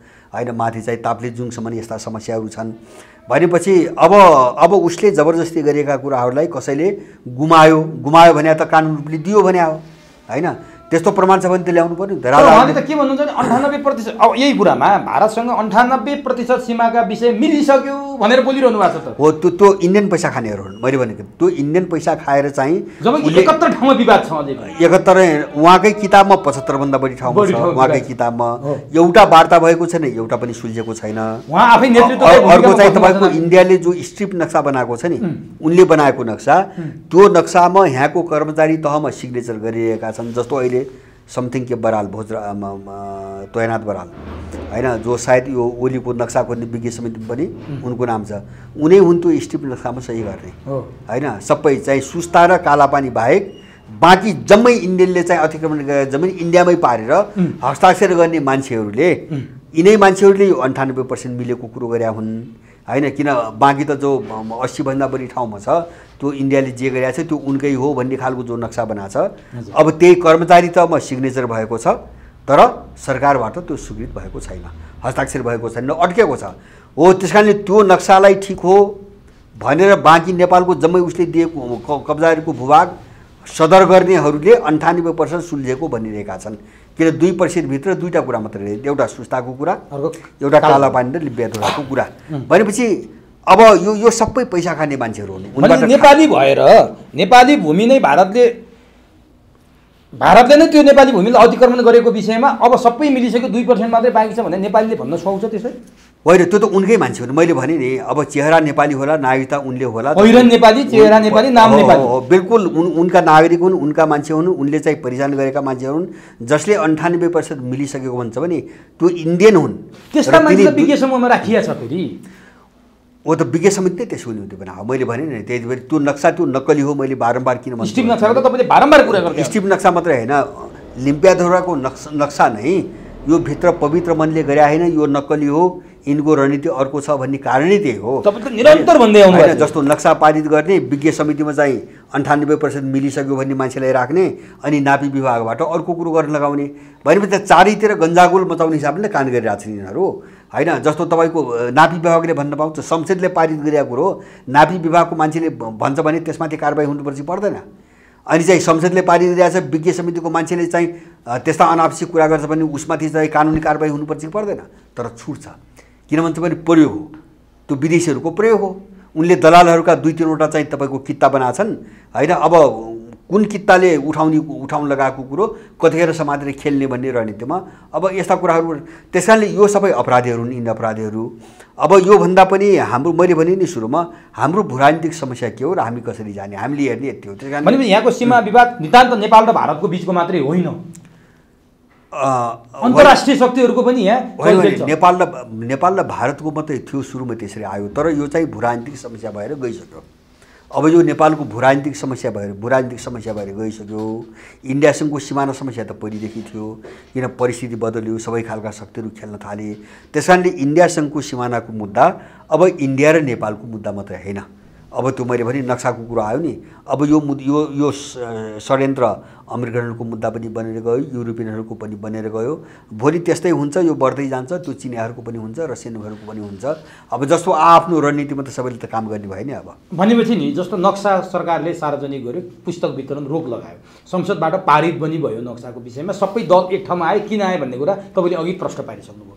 अब यसको समस्याको समाधान नक्सा सार्वजनिक गरेर संसदबाट पारित गरेर जमिन फिर्ता आउने हो कि अब के हो त यसको समस्याको समाधान के देख्नुहुन्छ तपाईँ? होइन, यसको समाधान जस्तो एउटा प्रक्रिया हो। मैले भने नि पहिले चाहिँ मैले के भने भन्छ भने पहिले चीनसँग वार्ताले टुङ्ग्याउनु पर्छ। किन इन्डियालाई कमजोर पार्न पहिले चीनसँगै वार्ता गर्नुपर्छ। अब उसले आऊ, प्रमाणसहित आऊ, छलफल गरौँ, हामी तयार छौँ भनिरहेछन्। यो चाहिँ नक्सा पारित भएपछि पनि उनीहरूको त्यो कुरो चाहिँ बाहिर आएको छ होइन। हामी छलफलको निम्ति तयार छौँ भनेर चाहिँ उनले भनेका छन्। मलाई लाग्छ अहिले इन्डिया र चाहिँ चीनको बिचमा जुन समस्या बजिरहेछ यो राम्रो अवसर पनि हो र उनीसँग सबै तथ्य राखेर उ गर्नु भने उनीहरू हट्नै पर्छ। हटेन भने उनीहरू उदागिन्छन्, उनीहरू अप्ठ्यारोमा पर्छन्। उनीहरू पछि हटे भने इन्डिया एक्लिन्छ र ऊ चाहिँ बदमास हो भन्ने चाहिँ अन्तर्राष्ट्रिय एउटा सन्देश जान्छ। अब त्यसपछि उसँग वार्ता गर्ने, तुरुन्तै वार्ता गर्ने अब प्रक्रिया सुरु गर्ने होइन, वार्तामा आन्नन् भने चाहिँ आफ्नो सुरक्षा फौज पठाउने। लडेर सकिन्छ त होइन लडाइँ पर्ला नि त त्यहाँ होइन, लडाइँ पनि लड्नु परेन, किन चाहियो त सेना? सक्छौँ त हामी नै सक्ने नसक्ने होइन, तपाईँ आफ्नो अस्मिताको निम्ति तपाईँ सक्नुको निम्ति मात्रै लड्नुहुन्छ। जस्तो सद्दाम हुसेन अमेरिकासँग सक्ने भएर लडेको हो र? देशभक्ति हुँदैन अनि चाहिँ बलात्कार दिइराख्ने होइन, उनलाई लुट्न दिइराख्ने, सकिन्न भने लुट्न दिइराख्ने होइन। भोलि लडाइँ भयो भने चाहिँ तपाईँको अन्तर्राष्ट्रियकरण होला होइन, यही पक्षमा चाहिँ विश्व जनमत ध्रुवीकरण होला होइन, संसारभरि आवाज उठाएर ठाउँ त धेरै छन् नि। अनि अब भारतसँग लड्न हामी तयार हुनुपर्छ। होइन, पहिला वार्ता गरौँ चिनलाई राखेर। हो आफ्नो सुरक्षा फौज पठाउने होइन। ऊ आन्न चाहिँ न्यु खोज्न आउँछ रोक्छ भनेपछि भिड्नुको विकल्प छैन होइन, भिड्नुको विकल्प छैन, त्यसपछि अन्तर्राष्ट्रियकरण हुन्छ। त्यो नभइकन यो प्रक्रिया चाहिँ जनजनको क्षति त ठुलो होला नि त त्यो भिड होइन। क्षति भए त बेहोर्नु पऱ्यो नि, क्षति भए त बेहोर्नु पऱ्यो। कसरी आउँछ इन्डिया? उसको जब होइन इन्डिया त्यसरी आउँदैन, मलाई विश्वास छैन होइन। उनीहरू सर्लक्कै हाम्रो सेना लगेर कालापानीमा राख्दा बित्तिकै इन्डिया उठेर जान्छ त? उठेर नजाला, यहाँको सेनामाथि आक्रमण गरेर कसरी आउँछ इन्डिया भन्नुहोस् त? उसको भूभाग हुँदै होइन, उसले बुझेको छ ऊ त यति कमजोर ठाउँमा छ कि यति रक्षात्मक छन् कि उनीहरू यो मुद्दा चर्कियो भने हामी फस्छौँ डुब्छौँ भनेर उनीहरू त्राहित रहेछन् आफै होइन। कालापानीमा नेपालको सेना लगेर राख्दाखेरि इन्डिया कसरी आक्रमण गरेर आउँछ हेरौँला, असम्भव छ। उनी नजालान्, त्यो अर्को कुरा हो। तर भनेपछि दुईटा देशको सेना एकै ठाउँमा कसरी बस्ला त फेरि?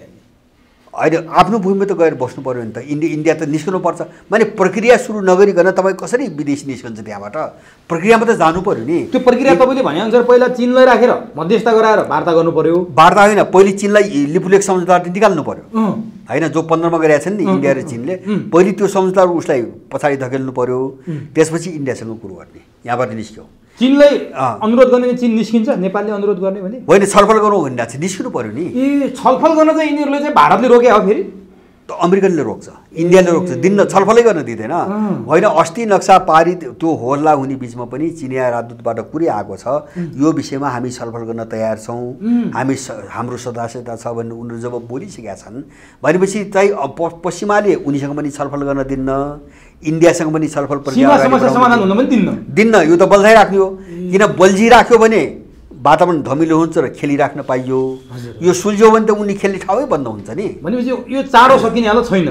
चाँडो कहाँबाट सकिनु? यो चाहिँ तपाईँको यिनलाई चाहिँ उन्मूलन नगर्दासम्म यो यस्तै रहन्छ। भनेपछि जटिल बन्ने र यो चाहिँ बल्झिँदै जाने। भनेपछि संसदमा तामझाम सहित नक्सा सार्वजनिक गरेर पारित गरेर भूमि मन्त्रीले नेताहरूका घर घरमा नक्सा बाँड्दै हिँड्नुको अर्थ के हो त? अब त्यो के छ त्यसको? होइन, त्यो त उनले नचाहेका जोकरहरू, त्यो त चाहिँ तपाईँको पश्चिमाहरूले इन्डियनहरूले नचाउने जोकरहरूको काम हो होइन। एउटा कालखण्डमा मैले अघि नै भने नि चिनसँग अलिकति चाहिँ वार्ता सम्बन्ध राम्रो बनिरहेको थियो, उफारी सदनमा बाँदर उफारे जस्तो उफारी नचाहे।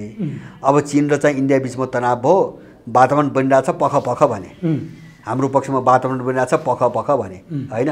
उनका सुराकी उनका कर्मचारीले त गर्ने त्यही हो, त्योभन्दा बढी केही पनि होइन। त्यस कारणले मैले अघि नै पनि भने इन्डिया र चिनका बिचमा चाहिँ तपाईँको युद्ध भयो भने त्यो संसदबाट पारित कुरो पनि यिनी खारेज गर्छन्, प्रमाण पुगेन भन्छन् होइन। उनको बिचमा चाहिँ सम्बन्ध अलिकति सुधार हुँदै गयो र युद्ध हुने सम्भावना भएन भने पुस्तक प्रकाशन हुन्छ र त्यो डिग्री माने अमेरिकन एजेन्टहरू सत्तामा हुँदासम्म हुने यही हो, योभन्दा बढी केही। भनेपछि केही समय अगाडि नेकपाभित्रको चर्केको विवादमा प्रधानमन्त्री एवं नेकपाका अध्यक्ष केपी ओलीले नक्सा जारी गरेकै कारणले भारतले मेरो सरकार ढाल्न खोज्यो भन्नुको अर्थ केही छैन? केही छैन होइन। केपी ओली भने पनि त्यही हो हेर्नुहोस्, अहिले मैले बुझेको क्या, केपी ओली भने पनि त्यही हो। त्यो अमेरिकन सिआइएको हुने भने त्यो रको मान्छे पनि हो होइन, मिसन एउटै हो, रणनीति एउटै हो। मैले भने नि अब एउटै शक्तिले चाहिँ 2, 3, 4, 5 थरीका अनुहार चाहिँ सडकमा देखाएर तमासा देखाइरहेको हुन्छ, मान्छेलाई अल्मल्याइरहेको हुन्छ होइन। त्यही शक्तिले कहिले केपी ओलीलाई चाहिँ तपाईँको राष्ट्रवादी गर्छ अनि त्यही केपी ओलीले चाहिँ नक्सामा भारतले मलाई निकाल्न खोज्यो, म ठुलो राष्ट्रवादी भन्ने केपीले के गर्छ, इन्डियन राजदूतले चाहिँ सरकारको नियन्त्रण अनुगमन बिना चाहिँ तपाईँको अरबौँ रुपियाँ खर्च गर्ने चाहिँ समानान्तर सरकार चलाउने स्वीकृति दिन्छ केपी ओली। अनि केपी ओली राष्ट्रवादी हुन्छ, इन्डियन हुन्छ। इन्डियन दूतावासले अरबौँ रुपियाँ स्वेच्छापूर्वक आफ्नै प्रोजेक्ट छानेर आफ्नो योजनामा चाहिँ अरबौँ रुपियाँ लगानी गर्ने चाहिँ तपाईँको स्वीकृति दिने त्यस्तो दलाल, त्यस्तो चाहिँ अपराधी चाहिँ तपाईँको राष्ट्रवादी देशभक्त हुन्छ होइन। त्यो केपी ओलीले अस्ति भर्खरै गरेको होइन।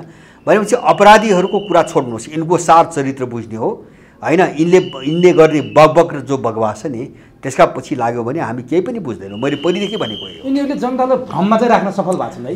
अब सबभन्दा भएको छैन हैन नक्सा सार्वजनिक गरेर राष्ट्रवादी भएको छन्, कहिले नाकाबन्दीको विरोध गरेर राष्ट्रवादी भएको छन्। हुन त राष्ट्रवादी त देखिया छ नि त जनताको अगाडि त देखिया छन् हैन, नबुझ्दासम्म यस्तै हुन्छ। जस्तो त्यो यिनीहरू सारभूत रूपमा यिनको चरित्र के हो, यिनीहरू को हुन् भन्ने चाहिँ त्यो जगैसम्म जाने चाहिँ त्यो सोच्ने प्रवृत्ति विकास नहुँदासम्म माथि रूपमा बग्दासम्म यही हुन्छ हैन।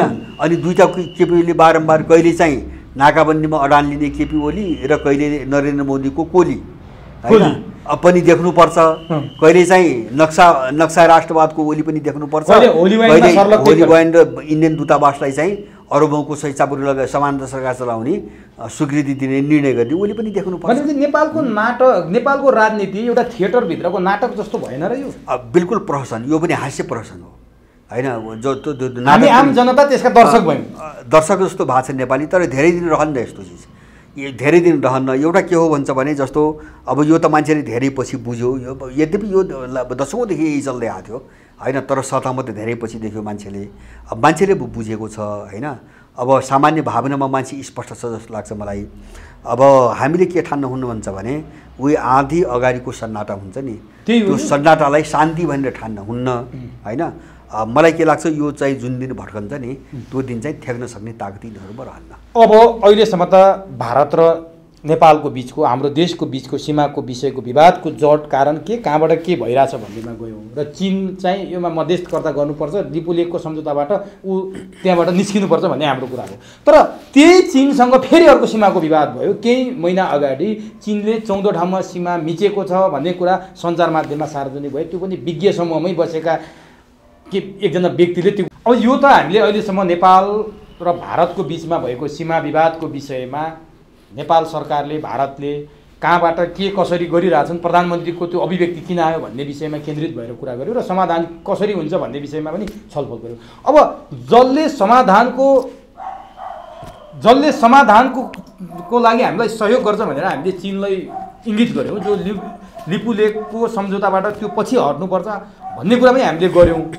त्यही चीनसँगको फेरि सीमा विवाद चाहिँ देखिएको छ। त्यो पनि केही समय अगाडि यही विज्ञ समूहमा भएका एकजना सदस्यले चीनसँग 14 ठाउँमा विवाद छ भनेर बोलिदिनु भयो, त्यो कुरा दिनुभयो। त्यसपछि सञ्चार माध्यमले लेखे, 24 घण्टा नबित्दै त्यो गल्ती स्वीकारे। तर फेरि केही दिन यता आएर हुम्लाको नाम्खा गाउँपालिकामा चीनले हाम्रै नेपाली भूभागमा भवन बनाएको छ, नेपाली सीमा मिचेको छ, नेपाली जमिन अतिक्रमण गरेको छ भन्ने कुराहरू सार्वजनिक भइरहेका छन्। भनेपछि एकातिर भारतले, अर्कोतिर चीनले, यो के हो? यो वास्तवमा चीनले साँच्चीकै सीमा मिचे हो?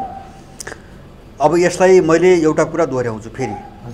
जस्तो मैले के कुरा दोहोऱ्याउँछु भन्छ भने यस्ता मुद्दाहरू नेपालको भूराजनीति भन्दा यहाँको भूराजनीतिक जो सङ्कट छ नि, जुन प्रयोगशालाको रूपमा अगाडि बढायो नेपाललाई, यो दायराभन्दा बाहिर यो मुद्दालाई पनि हेर्नु हुँदैन। मेरो कुरो त्यसमा स्पष्ट छ। अब यसमा दुईटा कुरा हुन्छ। एउटा चाहिँ तपाईँको कस्तो छ भन्छ भने जस्तो योभन्दा अगाडि 18 ठाउँमा चाहिँ तपाईँको चीनले सीमा अतिक्रमण गरेको भन्ने एउटा नक्कली कृषि मन्त्रालयको नामबाट नक्कली वक्तव्य जो निकालेर प्रोपोगन्डा गरियो। अब त्यसलाई हेर्दाखेरि के बुझिन्छ प्रष्ट रूपमा भन्छ भने जस्तो यही अहिले हुम्लाकै कुरालाई निकालेर पनि यहाँ सडकमा विरोध प्रदर्शन कसको चिनिया राजदूतावास घेराउ गर्ने काम भएको भन्ने चाहिँ पनि समाचार आएको थियो। एउटा यसको हेर्ने कोण के हो भन्छ भने चीनका विरुद्ध एउटा जनमत निर्माण गर्ने एउटा सिआइए र इन्डियनको त्यो योजना परिलेखी छ, त्यो अन्तर्गत यो काम चाहिँ परिलेखी हुँदै आएको छ। जस्तो योभन्दा अगाडि 18 ठाउँमा अतिक्रमण गरेको त्यो कथा, अब त्यही अमेरिकन दूतावासले बनाएको कथा यहाँ वाचन गरे। अब 24 घण्टा टिक्न नसक्ने यिनी सबै नाङ्गो भएर गए हैन। अब यस्ता खालका घटनाहरू भइराख्छन्।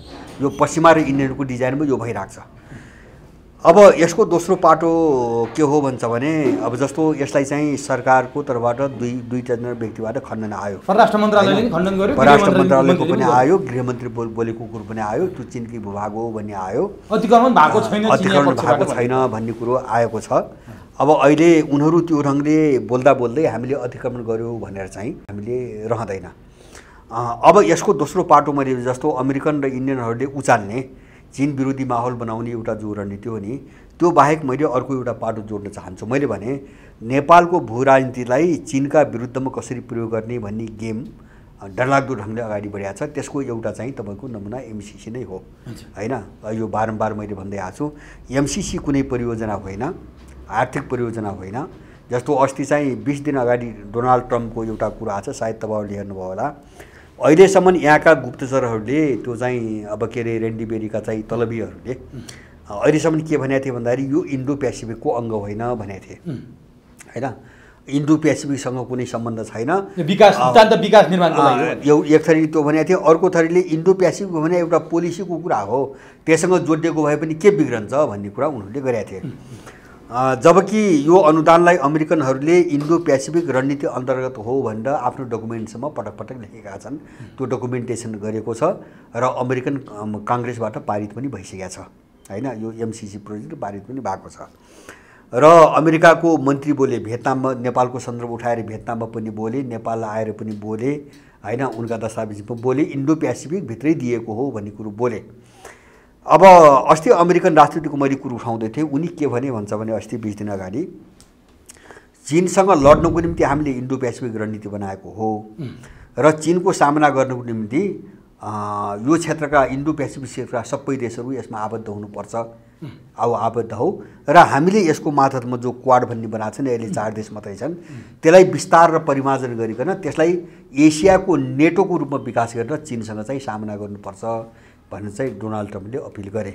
अब यसबाट उनको त्यो अपिलबाट चाहिँ के अब भयो भन्छ, अब अमेरिकाको राष्ट्रपति बोलेपछि यहाँका यिनी चाहिँ जबकट्टाहरूले अब यो हो कि होइन भनेर त अर्थ त केही पनि रहेन।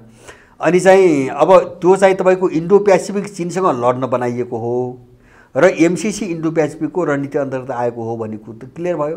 अब यो त चाइनिजले त नबुझ्ने कुरो भएन नि होइन। अब यो त चाहिँ तपाईँको चाइनिजले पनि बुझेको छ, इन्डियनले पनि बुझेको छ, अर्कै रसियनले पनि बुझेको छ। पोर रायसिना डायलगमा चाहिँ इन्डिया आबेला रसियन विदेश मन्त्रीले भनेनन्, उनले प्रश्न त्यही बेला सङ्केत दिए हुन् नि, किन त्यो नेपाल र श्रीलङ्कामा एमसिसी प्रपोजल आएको हुनाले उनले सङ्केत दिए। उनले के भने भन्दाखेरि यो चीनलाई घेर्ने रणनीति हो भनेर त रुसको विदेश मन्त्री त इन्डियामा बोल्यो नि त, दिल्लीमा पोर होइन, 100 देशको चाहिँ तपाईँको विदेश मन्त्री स्तरको बैठकमा। भनेपछि अब मैले कहाँ जोड्न खोजेको भन्छ भने जस्तो चीनले जो अतिक्रमण गरेको जो हल्ला आइरहेछ, कथा बनाइरहेछन्, अब अहिले सरकारले चाहिँ त्यो विषयमा अलिकति स्पष्ट कुरो नबोल्दासम्म त्यो हो भन्ने पक्षमा म चाहिँ जाँदिनँ। किन भन्छ भने त्यो सिआई र रले त्यो गेम खेलिरहेछ। त्यो के उद्देश्य छ? सुन्नुहोस्, यदि त्यस्तो भएछ भोलि भने मैले जोड्न खोजेको त्यहाँ है, त्यस्तो भएछ भने चीनले मिचेछ भने भन्नुभयो, मिचेछ भने होइन, त्यो सत्य साबित भयो भने पनि मैले भन्छु नि यो नेपालको जियो पोलिटिकल चाहिँ परिस्थितिको उपज हुन्छ। मैले कहाँ जोड्न खोजेको हुन्छ भने उनीहरूले सिधै चीनलाई तिब्बतलाई टुक्र्याउनु भनेर एमसिसी ल्याउँदैछन् होइन। यो त कसैबाट लुक्या त छैन अब होइन। सिधै तिब्बत विभाजनको निम्ति अथवा सिन्जियान यहाँबाट लद्दाखसम्म घटना भइरहेछ भनेपछि लद्दाखदेखि नेपालको करिडोर त धेरै टाढाको कुरा भएन होइन। अब कालापानी त नजिकै भयो अझै। भनेपछि सिङ्गो चाहिँ चीनमाथि आक्रमण गर्ने योजनाबाट चाहिँ एमसिसी आउँदैछ भने त्यो बेला नेपालकै भूभाग होला, चीनले प्रतीक्षा गर्छ कि गर्दैन आफ्नो देशको निम्ति होइन।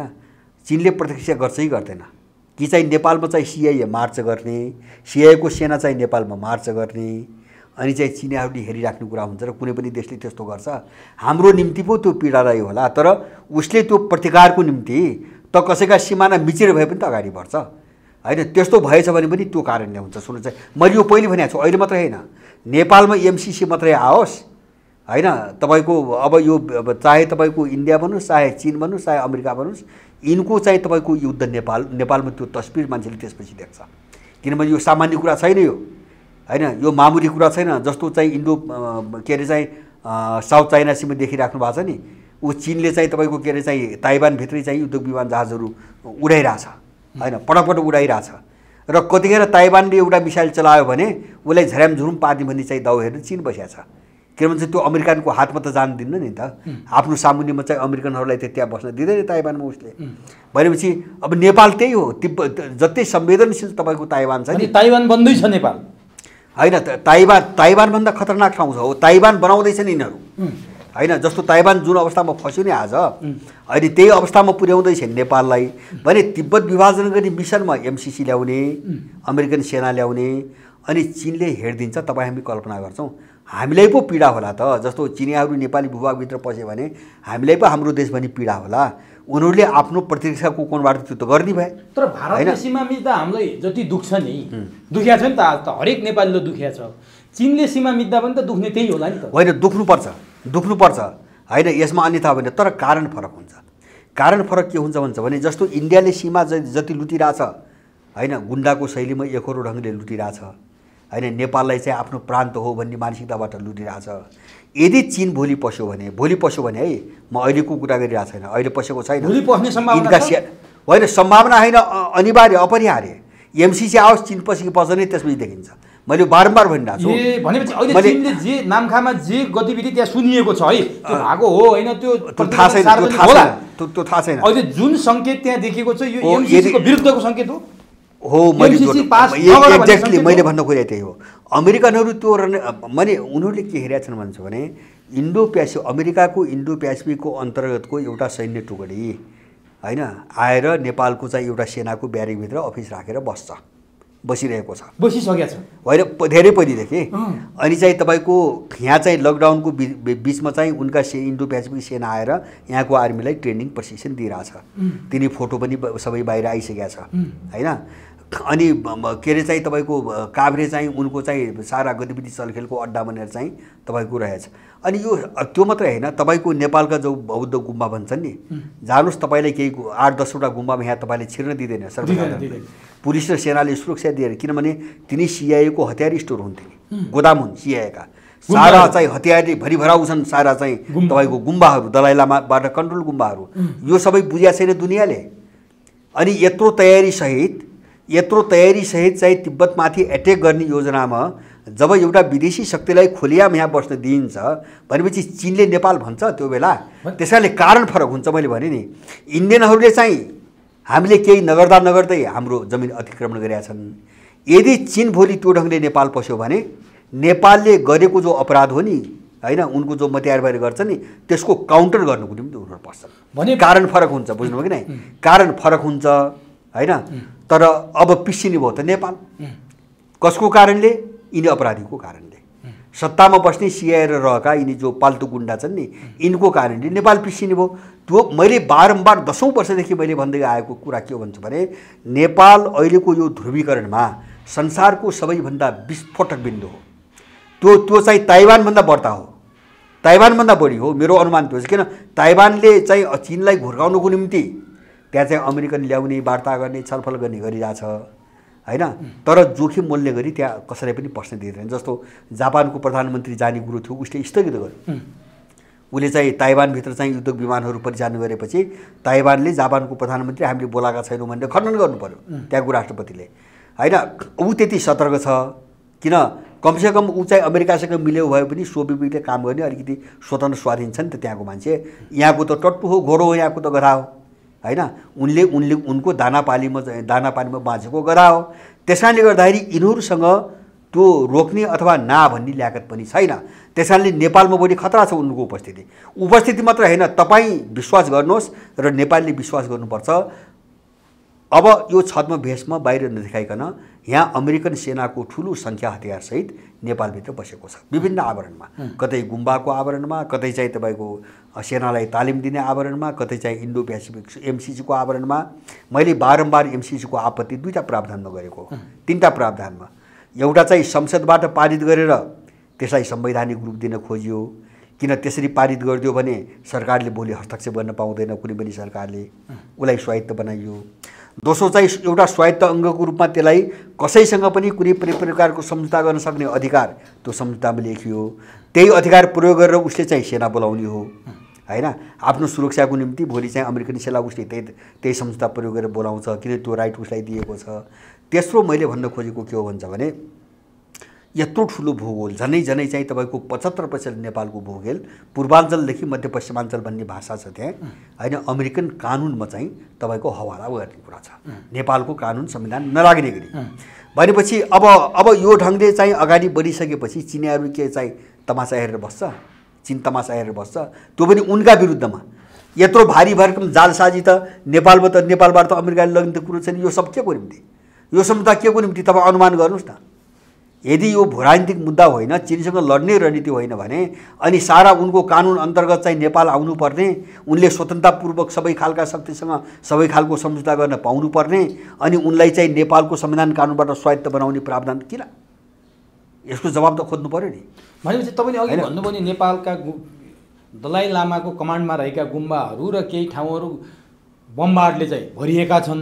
त्यति मात्रै होइन, नेपालमा चाहिँ अमेरिकी सेना विभिन्न रूपमा छद्मवेशमा घुसेको छ भनेर तपाईँले भन्नुभयो। यो कुराबाट चीन बेखबर छ अथवा सबै कुराको नोटिस छ चीनसँग? बेखबर त हुने कुरै भने अब हामी त बेखबर छैनौँ, सूचना नभएका मान्छे होइन, यस्तो पछौटे अवस्थामा भएका हामी त बेखबर रहेनौँ भनेपछि उनीहरू संसारमा यत्रो चाहिँ हल्लाइरहेछ संसारलाई, उनी बेखबर हुने त प्रश्नै आएन। त त्यति मात्र होइन, उनले यहाँका अपराधीले केसम्म गरे भन्छ भने अनुसन्धान भएको छैन, खोज भएको छैन। त्यो मुस्ताङको युरेनियम भन्छ, त्यो कसैले भनिदिएको पत्ता लगाइदिएको कुरो होला, यहाँको मान्छे गएर आफू खोज तलास पनि गरेको छैन। अब त्यो काल्पनिक अब चाहिँ कति छ के छ हामी कसैलाई थाहा छैन, 1997 पनि थाहा छैन। त्यो युरेनियम प्रशोधनको चाहिँ तपाईँको ठेक्कापट्टा निजी कम्पनीलाई दिने भनेर चाहिँ तपाईँको नियम बनाएको, त्यो पनि अमेरिकन निजी कम्पनी। अब त्यो ब्रिटिस र अमेरिकाको कोल्याबोरेसन छ त्यहाँ रहेछ। के भन्छ भने त्योसँग 1 वर्ष अगाडि नै सम्झौता भइसकेको रहेछ, त्यो कुरो यिनले लुकाइराखेको छ। उनीहरूसँग 1 वर्ष अगाडि सम्झौता भइसकेको छ, किन एमसीसी पारित भइसकेपछि उनी त तारतम्य त मिलाइहाले। अब कहाँ कहाँ क्याप्चर गर्ने भने मुस्ताङको युरेनियम चाहिँ उत्खनन गर्ने जिम्मा ब्रिटिससँग साझेदारी गरेको एउटा अमेरिकन कम्पनीलाई दिएर यिनले 1 वर्ष अगाडि सम्झौता गरिसकेको रहेछ। अनि त्यो सम्झौता अनुसार यिनको हातमा बुझाउनुको निम्ति यहाँ आएर चाहिँ कानुन बनाउँछ, जबकि युरेनियम छ कि छैन भनेर यिनको यहाँबाट टोली कहिले पनि त्यहाँ गएको छैन, सबै विदेशीको सर्वे हो। भनेपछि यस्तो नाङ्गो दलाल देख्दा देख्दै होइन कुनै पनि देशले आफ्नो प्रतिष्ठाको निम्ति चाहिँ रणनीति बनाउँदैन। अब भोलि चीनसँग आउने समस्या त्यही हो क्या। मैले भने चीनसँग आउने समस्या उसले चाहिँ काउन्टरको रूपमा ऊ पस्छ, यसमा मलाई शङ्का छैन है। यताबाट चीन पस्ने उत्तरबाट, यताबाट एमसीसीको रूपमा अमेरिका पस्ने भने नेपालको हालत, जनताको हालत, देशको हालत के हुन्छ त भोलि? हो के हुन्छ, मैले बारम्बार सायद मैले तपाईँसँग पनि 2-3 पटक भने नेपाल अहिले दोस्रो विश्वयुद्धकालीन प्यालेस्टाइनको अवस्थामा छ। मैले बारम्बार भन्ने कारण त्यही हो। त्यो भने के भन्छ भने त्यो खाडीको तेल लुट्नको निम्ति दोस्रो विश्वयुद्धपछि यो विजेता राष्ट्र पश्चिमाले फ्रान्स बेलायत र चाहिँ अमेरिकाले के गरे भन्छ भने प्यालेस्टाइन उन त विजेता भए, जे पनि गर्ने स्थिति थियो त्यो बेला। प्यालेस्टाइन भन्ने चाहिँ देशलाई कोल्याप्स गरेर तितर बितर छिन्न भिन्न बनाएर यहुदीहरूको एउटा इजरायल बनाइदिए होइन। प्यालेस्टाइनलाई चारतिर चाहिँ छरिदिए टुक्रा, कुनै टुक्रा जोर्डन, कुनै सिरिया, कुनै चाहिँ लेबनान, कुनै कता देशविहीन बनाइदिए। अहिलेसम्म प्यालेस्टाइन छैन, प्यालेस्टाइन त्यो देश छैन, त्यहाँ इजरायल बन्यो। र त्यो इजरायल किन बनाइयो त भन्छ भने त्यहाँ अमेरिकनहरूको चाहिँ तपाईँको स्टेसनको रूपमा इजरायल बनाइयो यहुदीहरूको। अब त्यो इजरायललाई आधार बनाइकन दोस्रो विश्वयुद्धदेखि अहिलेसम्म अमेरिकाले के गरिरहेको छ त्यो हामी देखिरहेको छौँ नि। हो त्यही हालतमा पुग्छ नेपाल। नेपालीहरूले चाहिँ ठिक ढङ्गले सोचेनन् भने प्यालेस्टाइनकै अवस्थामा नेपाल पुग्छ र आफ्नो आफ्नो अनुकूल टुक्रा चाहिँ सबैले क्याप्चर गर्छ भोलि। किन आफ्नो प्रतिष्ठाको निम्ति गर्छ। चीनसँग लड्ने र अमेरिका आएर एक ठाउँ गर्ला, इन्डिया अर्को ठाउँ गर्ला। अब त्यसको काउन्टर गर्ने नाममा चीनले अर्को ठाउँ गर्छ। कमसेकम हिमालय रेन्ज त सुरक्षित गर्न खोज्छ नि उसले। त यो दिशातिर लडाइँ हिमालय रेन्जमा होइन, हिमालय रेन्ज हो, हिमालय र त्यसको तल्लो बेल्ट हो। जस्तो तपाईँको जस्तो अहिले चाहिँ यो हुम्ला कुकुर आइरहेको छ नि, किन हुन्छ भने तपाईँको अब जस्तो अब एउटा चिनियाहरूको भोलि चाहिँ तपाईँको अब उनीबाट हुने गतिविधि के हुन्छ भने जस्तो त्यो हिमालय त अग्लो भाग हो, त्योभन्दा यतातिरको बेल्ट छ नि, यो बेल्टमा आएर त अमेरिकाले त रोक्नु पर्यो। एमसीसी आयो भने त उसले त गर्छ नि, त्यो हामीले त नबुझेको कुरो होइन नि बाबा। देशलाई जोगाउने नाममा चीनले नेपालको भूमि अतिक्रमण गरेर नेपाली भूमिलाई ढाल बनाउन मिल्छ र? होइन, किन बनाउँदैन? कस्तो हुन्छ तपाईँलाई कुनै पनि देशले हाम्रो नेपालको विरुद्धमा जानी बुझिकन नेपाललाई सिद्ध्याउने मिसनमा कुनै देशले काम गरेको थियो भने त्यसको काउन्टर हामी गर्ने कि नगर्ने भोलि? हामी गर्छौँ गर्दैनौँ होइन। अनि चीनलाई टुक्र्याउनुको निम्ति तपाईँ यहाँ चाहिँ अर्काको मतियार बनेर काम गर्ने, अनि उसले के चाहिँ तिम्रो देश स्वतन्त्र देश हो भन्ने उसले हेर्छ, मलाई टुक्र्याउन देऊ त तिम्रो देशबाट टुक्र्याउन दिन्छौ भने ल ठिक छ टुक्र्याउन दियोस् भनेर उसले समर्थन गर्छ होइन। यस्तो त सोध्नुहुन्न नि हामीले। त्यस कारणले गर्दाखेरि अब त्यो नगर्दै हामीले चाहिँ कसैको पनि सार्वभौमताको सम्मान गर्दा गर्दै कसैले हस्तक्षेप गर्छ भने हामीले त्यसको प्रतिकार गर्ने हो होइन। जस्तो केही नगर्दै पनि चाहिँ चिनियाहरूले गर्छन् भने प्रतिकार गर्ने हो, अर्काले गर्छन् भने प्रतिकार गर्ने हो। तर तपाईँ तिब्बत विभाजन गर्ने मिसनमा जब नेपाललाई प्रयोग गर्न अर्को शक्ति ल्याउनुहुन्छ अनि उसले प्रतिकार गर्छ कि गर्दैन? भनेपछि अहिले चीनले त्यो कुरा पुष्टि भएको छैन। चीनले हुम्लाको नामखामा जुन भवन बनाएर नेपाली भूमि अतिक्रमण गर्यो भन्ने कुरा छ, यो उसले एमसीसीलाई काउन्टर दिनलाई अथवा एमसीसी रिजेक्ट गर भन्ने सन्देश हो यहाँका नेताहरूलाई, यहाँको सरकारलाई हो। अब यदि त्यो रहेछ भने होइन, त्यो काउन्टर मात्रै होइन कि मलाई के विश्वास छ मेरो है, एमसीसी पारित मात्रै होस्, एमसीसी पारित मात्रै होस् होइन, चिनिया सेना तपाईँको यो चाहिँ हिमालय रेन्जको ओल्लो नेपाली भूमिमा यो सबै आएर बस्छ होइन। किन लडाइँ सुरु हुन्छ, अब त्यसमा त शङ्कै छैन नि। तपाईँ हामी यस्तो सस्तो र सरल ढङ्गले सोध्दा भएन नि होइन। उनको वारपारको लडाइँ छ विश्वव्यापी रूपमा। अनि चाहिँ तपाईँको न कुनै देश जस्तो यस्तो उसमा त होला, अब जस्तो त्यो मात्रै खतरा होइन, त्यो भयो भने त उनको तिब्बतको नक्सा पनि त मेटिने भयो नि त। नेपालको कारणले उनको देशबाट तिब्बतको नक्सा मेटिने भयो, सिन्जियानको नक्सा मेटिने भयो, अथवा ताइवानको नक्सा मेटिने भयो। तपाईँ चाहिँ आफ्नो देशलाई उसको नक्सा मेटाउनुको निम्ति प्रयोग गर्न दिइराख्नु भएको छ, अनि उसले तपाईँलाई सार्वभौमिक पूजा गरिराख्छ। भनेपछि नेपालले आशा गर्छ नेपाल त भारत र चीनको बिचको एउटा विस्फोटक पदार्थ जस्तो पो देखियो त हो। होइन, जुनसुकै बेला पनि विस्फोट हुने, विस्फोट हुन सक्ने खतरा छ। यदि हामीले ठिक ढङ्गले बुझेनौँ भने विस्फोट पनि हुन्छ, सिद्धिने खतरा पनि छ है होइन, सिद्धिने खतरा पनि छ। तर एउटा चाहिँ त्यो सम्भावना अब अलिकति टर्दै टर्दै गएको मैले जस्तो यो पछिल्लो कालमा देखाएको छु। कोरोनाको समस्यापछि जो पश्चिमाहरू फस्दै डुब्दै डुब्दै डुब्दै जो गए नि, त्यस कारणले चाहिँ तपाईँको यो सम्भावना टर्दै गएको छ। यदि उनको रणनीतिको कुरा हो यो, नेपाल यति जोखिममा छ भन्ने कुरा होइन, तर सजिलो चाहिँ छैन। उनीहरू चाहिँ तपाईँको फस्दै गएका छन्, अमेरिका आइसोलेसनमा पर्दै गएको छ, युरोपबाट अलग थलग हुँदै गएको छ, देशभित्रै विरुद्धको वातावरण बन्दै गएको छ। ऊ ट्रम्पले अस्ति सुन्नु भएन, अब चुनाव हार्यो भने पनि मैले सत्ता नदिन सक्छु भनेर बोलिरहेछन्। डेमोक्रेट र रिपब्लिकनको बिचमा चाहिँ वार कि पारको लडाइँ सुरु भएको छ। चीनसँग त्यत्रो तमासा छ, रुससँग त्यस्तै। यो हाम्रो लागि चाहिँ सुखद पक्ष हो, राम्रो पक्ष हो। त्यस कारणले अहिले यिनका दलालहरूले जो सोचिरहेछन् नि एमसीसी आउने, अब उनको त्यो रणनीतिको तस्बिरको कुरा गरेको मैले, तर चाहिँ यिनले सोचे जस्तो सजिलो छैन। परिस्थिति उल्टो ढङ्गले विकास भइरहेछ। त्यस कारणले गर्दाखेरि यिनी सदाको निम्ति अन्त्य हुने वातावरण बन्दै गएको छ। हामीले त्यो हेरिकन काम गर्नु। अब नि यो चीनको विषयमा म अलिकति कुरा जोड्छु र म अर्को विषयमा प्रवेश गर्छु। जस्तो चीनले भूमि अतिक्रमण गर्यो भन्ने समाचार सार्वजनिक भइसकेपछि परराष्ट्र मन्त्रालयले होइन भन्यो, गृहमन्त्री स्वयं बोलेर होइन भने, अब प्रमुख प्रतिपक्ष दल नेपाली काङ्ग्रेसले त्यहाँको चाहिँ वास्तविक कुरा के हो, सार्वजनिक गर्नुपर्छ, यी कुराहरू सार्वजनिक नहुँदै परराष्ट्र मन्त्रालय गृहमन्त्री यसरी बोल्नु हुँदैन, यो कुरा सार्वजनिक गर्नुपर्छ भनेर काङ्ग्रेसले बोलिरहेको छ। त्यस्तै गरेर हुम्लाका सहायक प्रमुख जिल्ला अधिकारी सहायक सिडिओ त्यो ठाउँमा गएर चीनले भूमि मिचेको कुरा सार्वजनिक सञ्चार माध्यममा बोले, दत्तबहादुर हमाल भन्ने, र उनलाई सरकारले स्पष्टीकरण पनि सोधेको छ। खासमा के हो यो के भइरहेको फेरि? होइन, यस्तो छ नेपालको स्थिति अहिले कस्तो छ भन्छ भने, अब तपाईँ सहायक सिडिओको कुरा पनि नगर्नुहोस्, मन्त्रीको कुरा पनि नगर्नुहोस्। अब यहाँ न सरकार छ, न चाहिँ तपाईँको सिडिओ छ, न न्यायालय छ, न कर्मचारी तन्त्र छ। त्यहाँभित्र हरेक विदेशीहरूका ग्याङ छन्। त्यो उनले आफ्नो ग्याङ प्रयोग गर्ने हो होइन। जस्तो चाहिँ सिडिओलाई कसैले चलाएको होला, अब चाहिँ मन्त्रीलाई अर्काले चलाएको होला, अथवा चाहिँ तपाईँको भन्नुहोस् न नापी विभागलाई अर्काले चलाएको होला। त्यस कारणले यो को बोलेको चाहिँ सत्य हो असत्य हो भन्ने कुराको आधारमा हामी तर्क गर्न एकदमै गाह्रो छ। तर अब सबभन्दा माथिल्लो निकाय चाहिँ तपाईँको मन्त्रालय के अरे चाहिँ सरकार भएको हुनाले सरकारी तहबाट दुईवटा मान्छे बोले, परराष्ट्र मन्त्री पनि बोले, गृहमन्त्री पनि बोले। त्यस कारणले गर्दाखेरि अब उनीहरू बोलिसकेपछि तलको मान्छेले चाहिँ हाम्रो हो भन्ने कुरो अहिले मैले आधिकारिक मान्दैन होइन, मैले आधिकारिक मान्दैन। तर मैले यससँग एउटा कुरो के जोडेँ भन्छ भने, यदि अब भित्र सिम्टम उनीहरूले त्यस्तो पाएका हुन्, एमसीसी आउने अथवा अमेरिकनहरूको अर्को डरलाग्दो रणनीति नेपालमा अझै अगाडि बढी विकास भएको हो भने मैले त्यसलाई पनि अस्वाभाविक मान्दिनँ। यदि रहेछ भने पनि मैले अस्वाभाविक मान्दिनँ।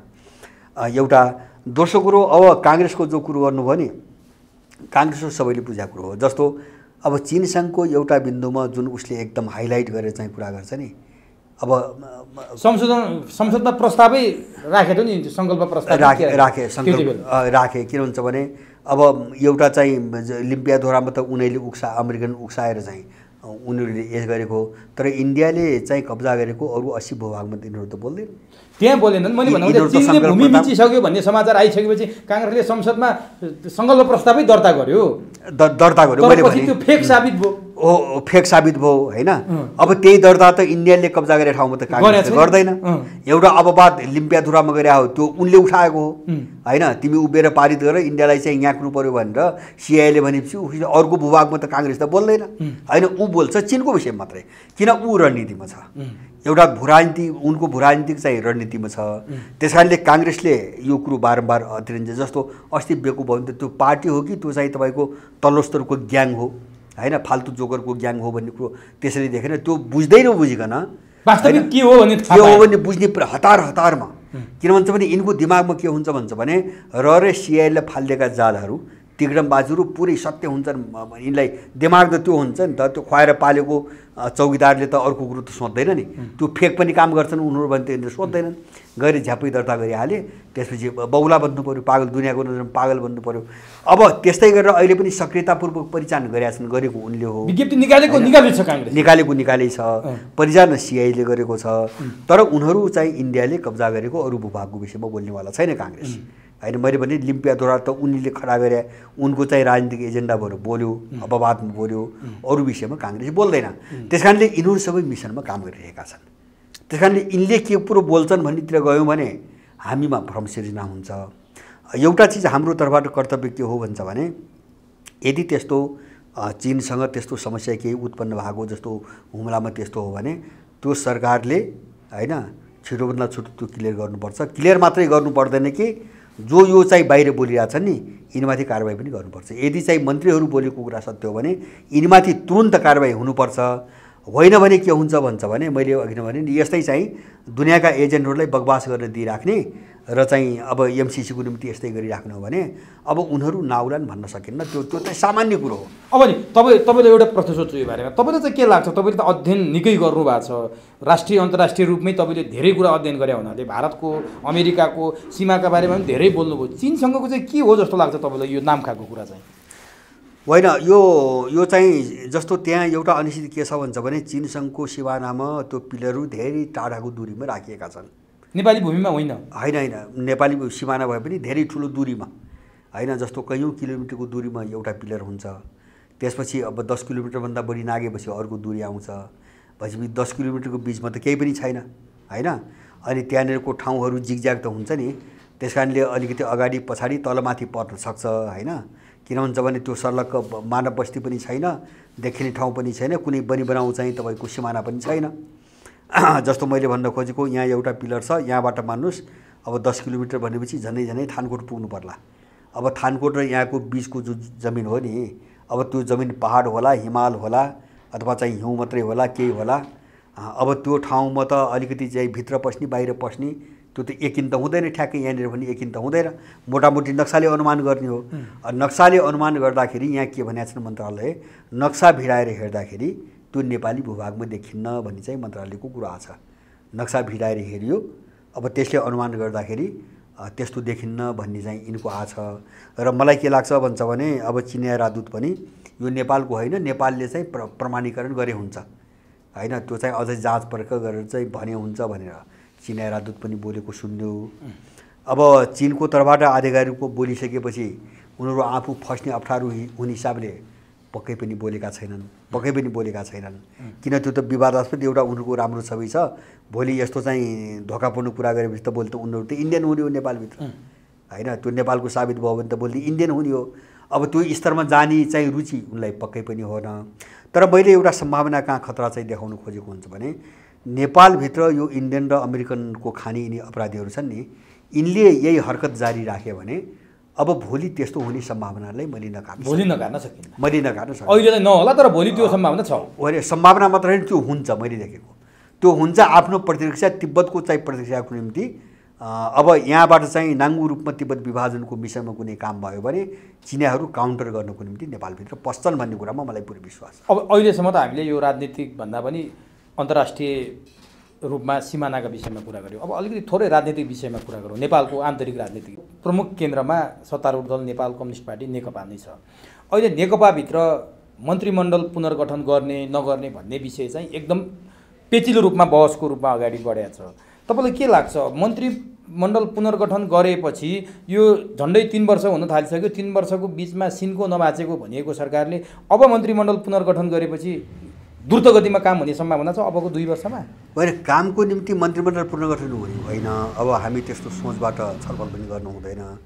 अब मन्त्रीमण्डल पुनर्गठन गरेको के हुन्छ भने यिनको भित्र जो लडाइँ हुन्छ नि, हजुर, बाहिर भित्र चाहिँ यिनका बिचमा खाने लडाइँ, हजुर, अब के अरे चाहिँ बाहिर देखाउने रूपमा चाहिँ तपाईँको खाने लडाइँ, भित्र चाहिँ इन्टेन्सनमा के हुन्छ भन्छ भने कुन विदेशी शक्तिको रणनीति कहिले बोकेको छ त्यसको चाहिँ तपाईँको सन्तुलन होइन, आफ्नो पक्षमा त सन्तुलन पार्नु पऱ्यो नि।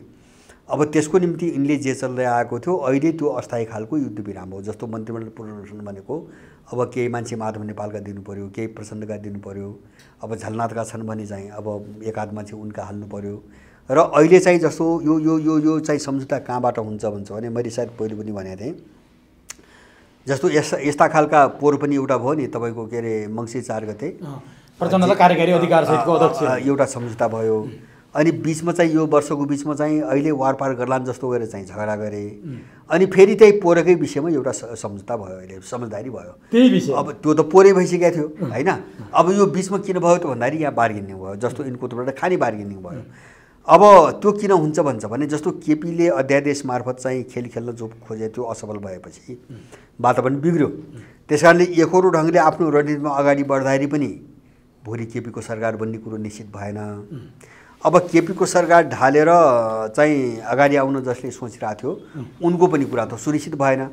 त्यस कारणले अब यस्तो बिचमा चाहिँ कसैले पनि आफ्नो स्पष्ट अगाडिको चाहिँ चित्र क्लियर जब देख्दैन नि, अनि अगाडि थप खेल्नको निम्ति उनीहरूलाई अलिकति समय चाहिन्छ। त्यो हो तपाईँको सहमति भएपछि बिचमा अलिकति बार्गेनिङ लेनदेन पनि हुने भयो र अगाडि खेल्नको निम्ति समय प्राप्त हुने भयो।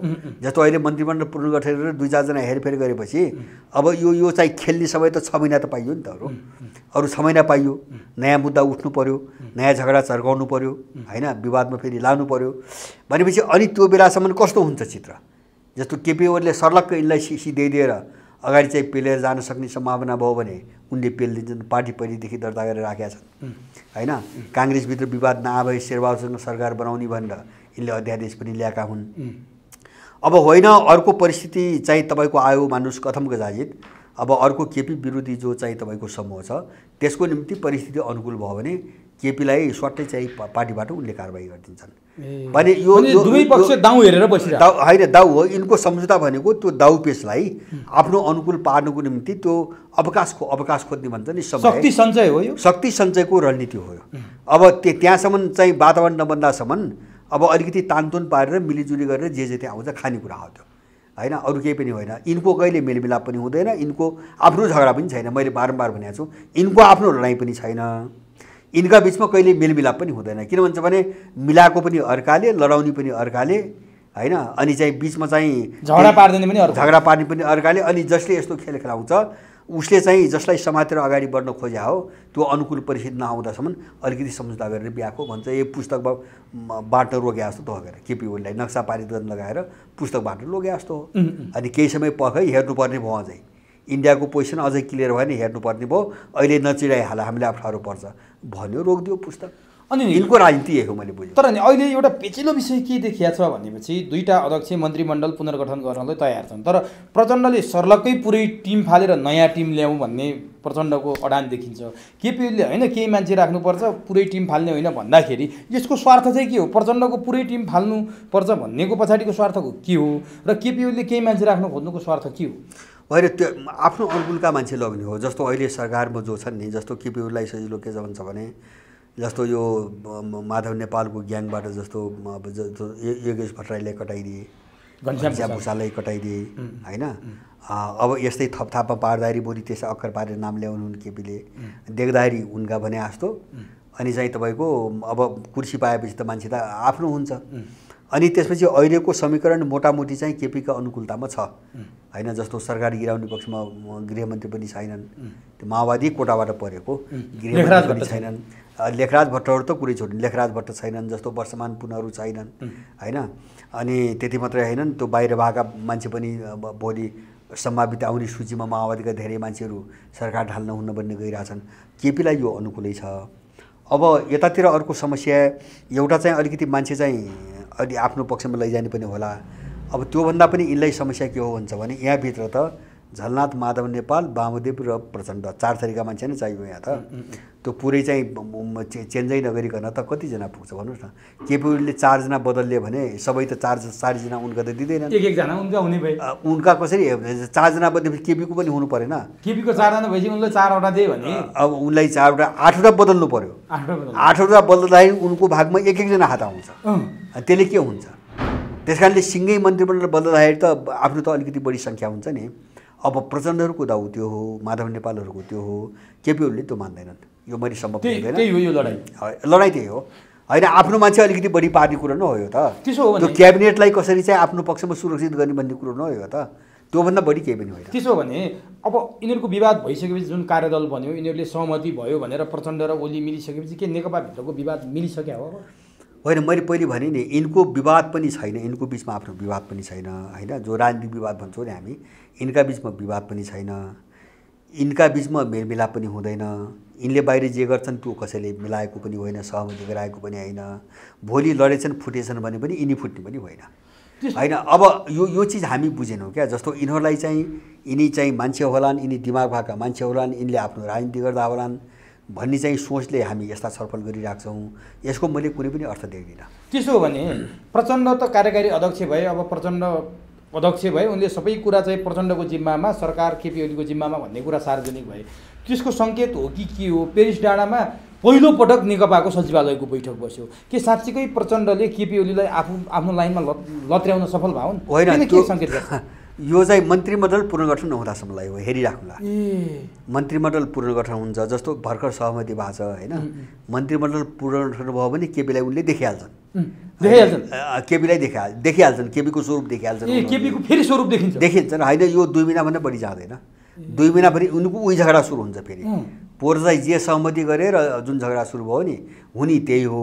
अनि केपी ओली जब पार्टी चाहिँ तपाईँको सबै प्रचण्डलाई जिम्मा दिने होइन, त्यहाँ हेर्दै नहेर्नेमा केपी सहमत भएपछि त्यो अध्यक्षमा केपी किन बस्छ? मूर्ख छ र मान्छे भनेको के होइन। त्यो अध्यक्ष केपी किन बस्ने? के काम छ त्यो? किन गरियो त यस्तो सहमति? केपीले किन गरे? खेलाउने हो। मैले अघि नै भने नाटक हो त्यो शक्ति सञ्चय गर्ने खेल्नको निम्ति समय लिएको मात्रै हो।